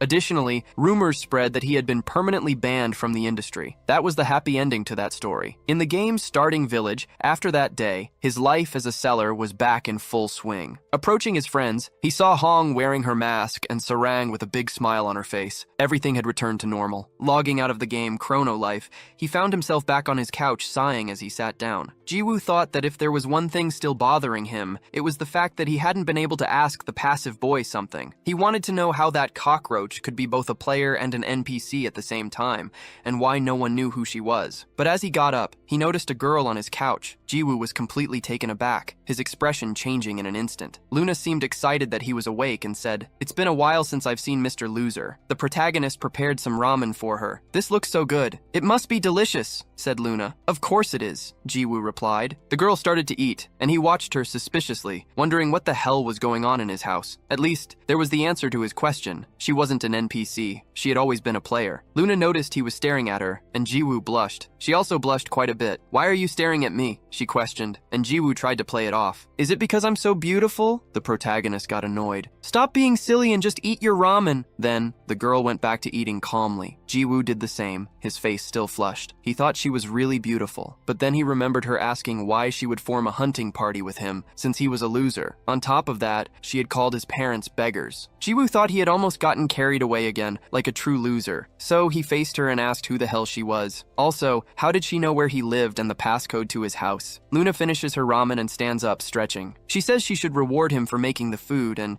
since she's sure he's curious about many things, he can ask whatever he wants, as she'll answer everything. Jiwoo stares at her suspiciously, but says that's fine, and that he'll start with a lighter topic. He asks if that is her natural hair color, because when they first met, it was light pink. Luna looks at him, blushing, and says he had already asked that in the past, adding that she's happy he noticed, remembering their first battle. She confirms that it is her natural color. Jiwoo asks what the hell she is talking about, and the girl tries to play it off, asking if he prefers pink hair and if she should dye it, but he changes the subject. He wants to know if her character was deleted for being defeated by the passive boy. Luna explains that she did indeed lose her life, but her character wasn't deleted, as the confrontation happened while she was in a human state. Jiwoo asks for more details, and the girl explains that she didn't know her divine authority would disappear when attacked in an administrator's zone. That was a huge relief, because if that weren't the case, She would have had to create another character from scratch. Jiwoo then asks if she plans to do that again, since she needs to take the lives of 1,000 people to become the goddess of life. Luna denies it, explaining that killing 1,000 players was just one of the conditions. Besides, she needs to complete an even more difficult requirement to change her class. She can freely switch between human and goddess modes, and asks if he has any more questions on the matter. Jiwoo says he appreciates her kindness in answering, but points out that she still hasn't answered the first and most important question. He asks once more, who is she? He points out that she keeps showing up no matter where he goes in the game, but following him in real life is crazy. He warns her not to dare avoid the question again, and threatens to report her to the police if she doesn't answer directly. Luna looks into his eyes and then closes them,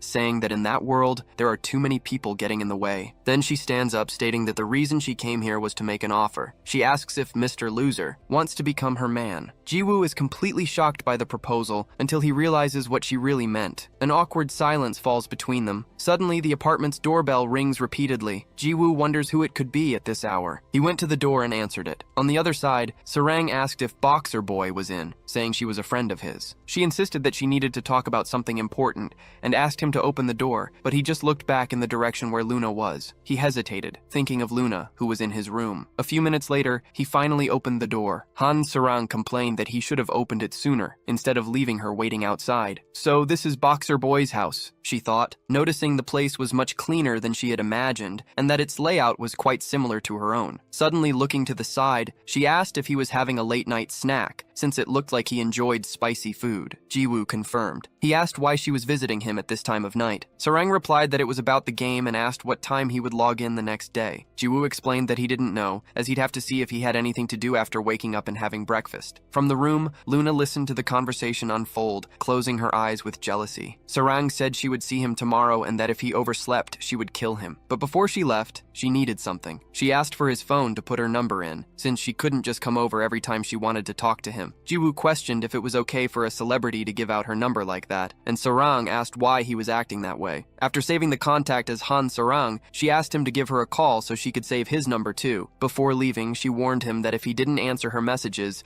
she would send him on a one-way trip to hell. The apartment door finally closed. Jiwoo wondered what had just happened. Outside, with the door closed, Sarang sighed in relief. After all, she had managed to get his number in a very natural way. She'd better hurry and send him a message soon. Back in the apartment, Jiwoo commented that he was going to have a heart attack with everything happening in the middle of the night. Luna questioned why he had asked her to hide, since they weren't doing anything strange. He replied that her just being there was strange enough. He said he was tired and wanted her to leave. Luna stated she would only leave after spending the night there, making Jiwoo think he was going to lose his mind. The girl then said she was just kidding and would leave as soon as he gave her an answer to her offer. What the hell kind of offer is that? He questioned. And why do you keep spouting nonsense? Who are you anyway? Luna replied that his question was too ambiguous, but to put it simply, she wanted him to please join a party with her inside the game. The next day, inside a grand hall, Habayak called for his master. He presented himself before him, even without an arm, addressing him as Lord Disaster of Sloth. The great merchant Riot, seated on his throne, stared at his subordinate's wound, wanting to know what had happened to his arm. Habayak begged for forgiveness, explaining that his own lack of skill had led to his body being damaged. Riot grew furious at this and extended his hand toward his subordinate,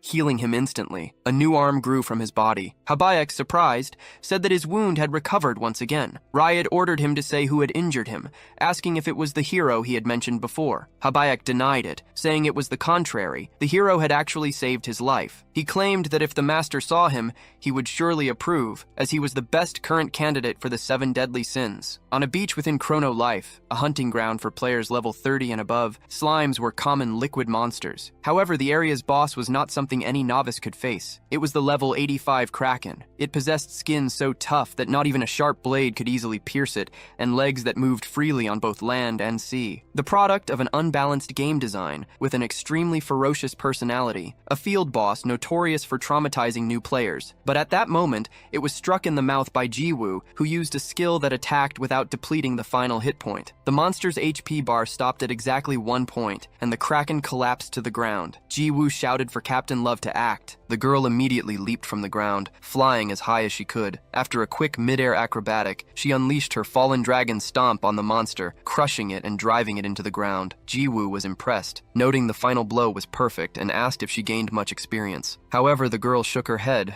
saying she received very little. Urus explained it was due to the large level difference between them, which prevented her from gaining experience. By the way, Jiwoo asked if her skill had gotten stronger, since it didn't seem as powerful the last time she used it. Sarang replied that it must be because of the weapon. Jiwoo remembered the gauntlets and said that with them, Sarang could now hunt without his help. But the girl reminded him that would mean staying away from her briefs boy and asked what he was talking about since being carried by him was much better. They continued their conversation as Luna watched from the sky, gracing them all with her beauty. She recalled Jiwoo's words from the day before when she had asked him a question. Jiwoo had refused, saying he didn't want to. He explained that he would never play with her, as he hated being backstabbed like the first time they met. Besides, he was already in a group with Sarang and would be beaten up if he let her join. Watching the scene, Luna saw the girl pull Jiwoo aside and commented jealously that it made her want to ruin the girl's life. However, she turned away, deciding to let it go for the time being. After all, Jiwoo would have to be her man anyway,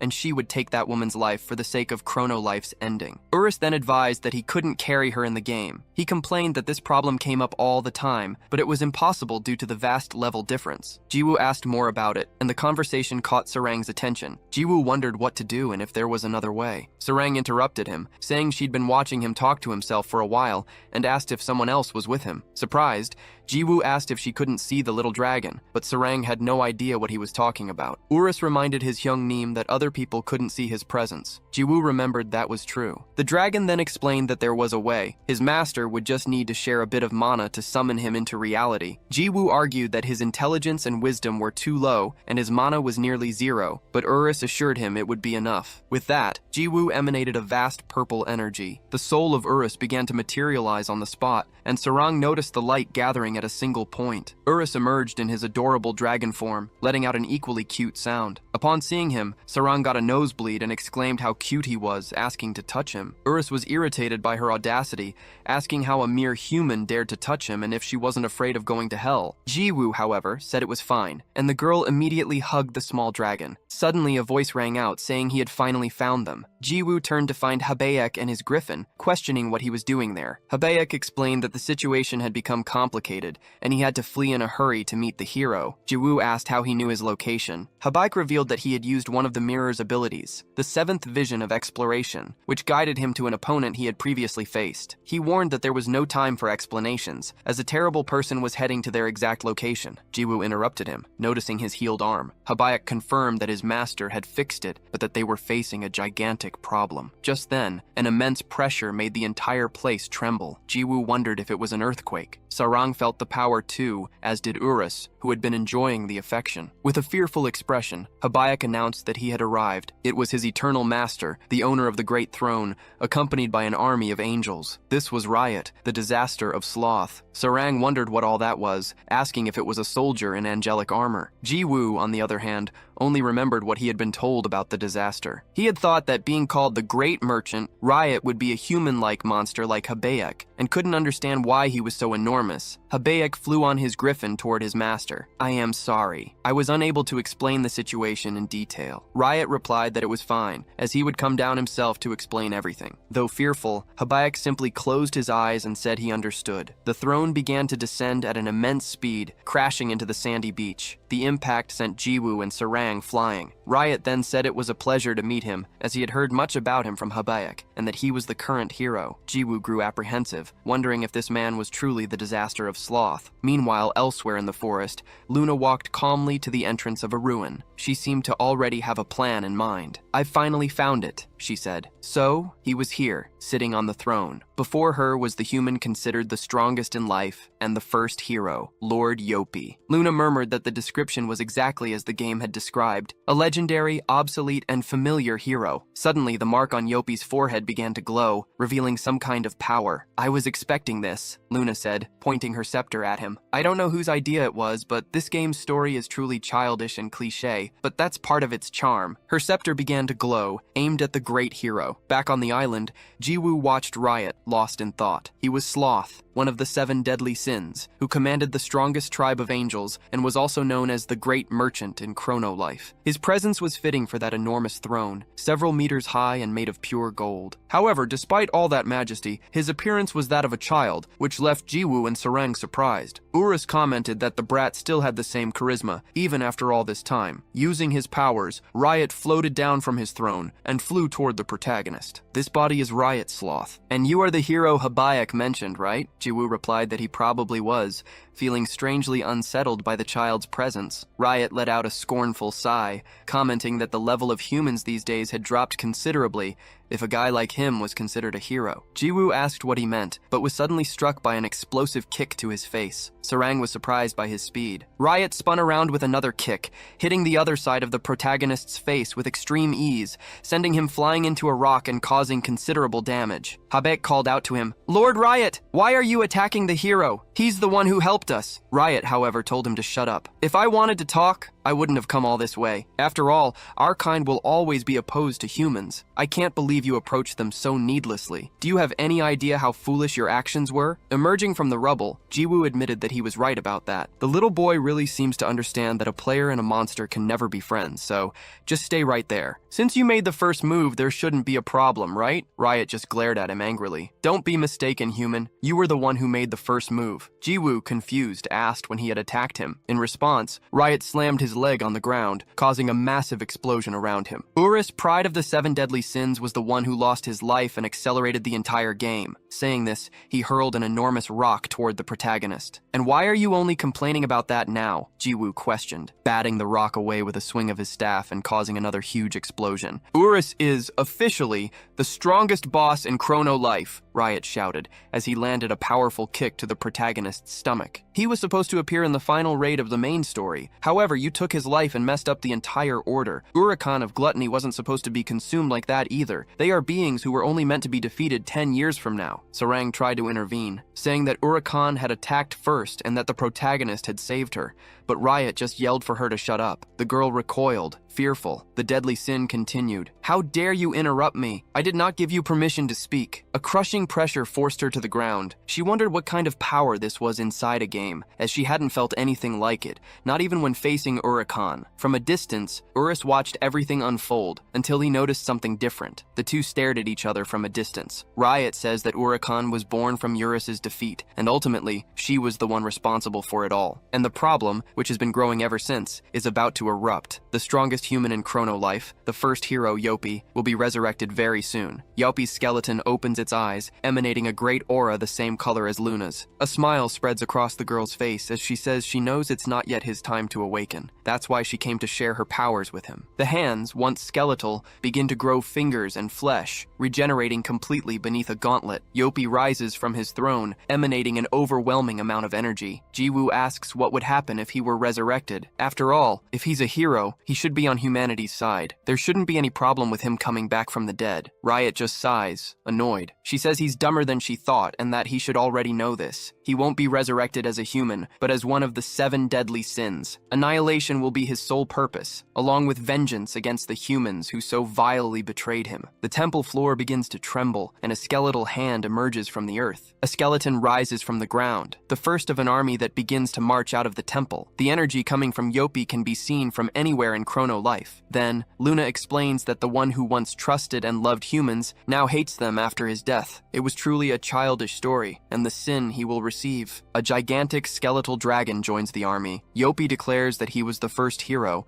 and now he was also the sin of wrath. A continent that has existed since ancient times, Chrono, a place where there were no wars or disputes, a blessed place full of peace. However, one day, demons appeared. They began to take the lives of humans, sowing chaos throughout the land. In an instant, the continent called Chrono turned into a hell. At that time, a light appeared amidst the despair, and was later called the first hero, Yopei. But Jiwoo just skips the scene. Riot asks what he did, and the protagonist explains that he pressed the skip button, as he's not the type to read the game's story. In other words, she was just saying that the dark hero would be resurrected. Jiwoo had heard what he needed to. He'd taken a beating, and she only came all all this way to talk about that? Then he asks her, "Did you know I defeated that Eurus you admire so much with a single blow? Strongest human or first hero, it makes no difference. I have no reason to be afraid of you." Riot replies that he's even dumber than she thought. Riot couldn't believe that Jiwoo didn't know fear, being a human himself. After all, they would all be overrun by the first hero and his army. With that, she turns to leave. Jiwoo asks her where she's going, wondering if she didn't come to fight. Riot replies that it's no fun. She was just curious about the current hero's situation,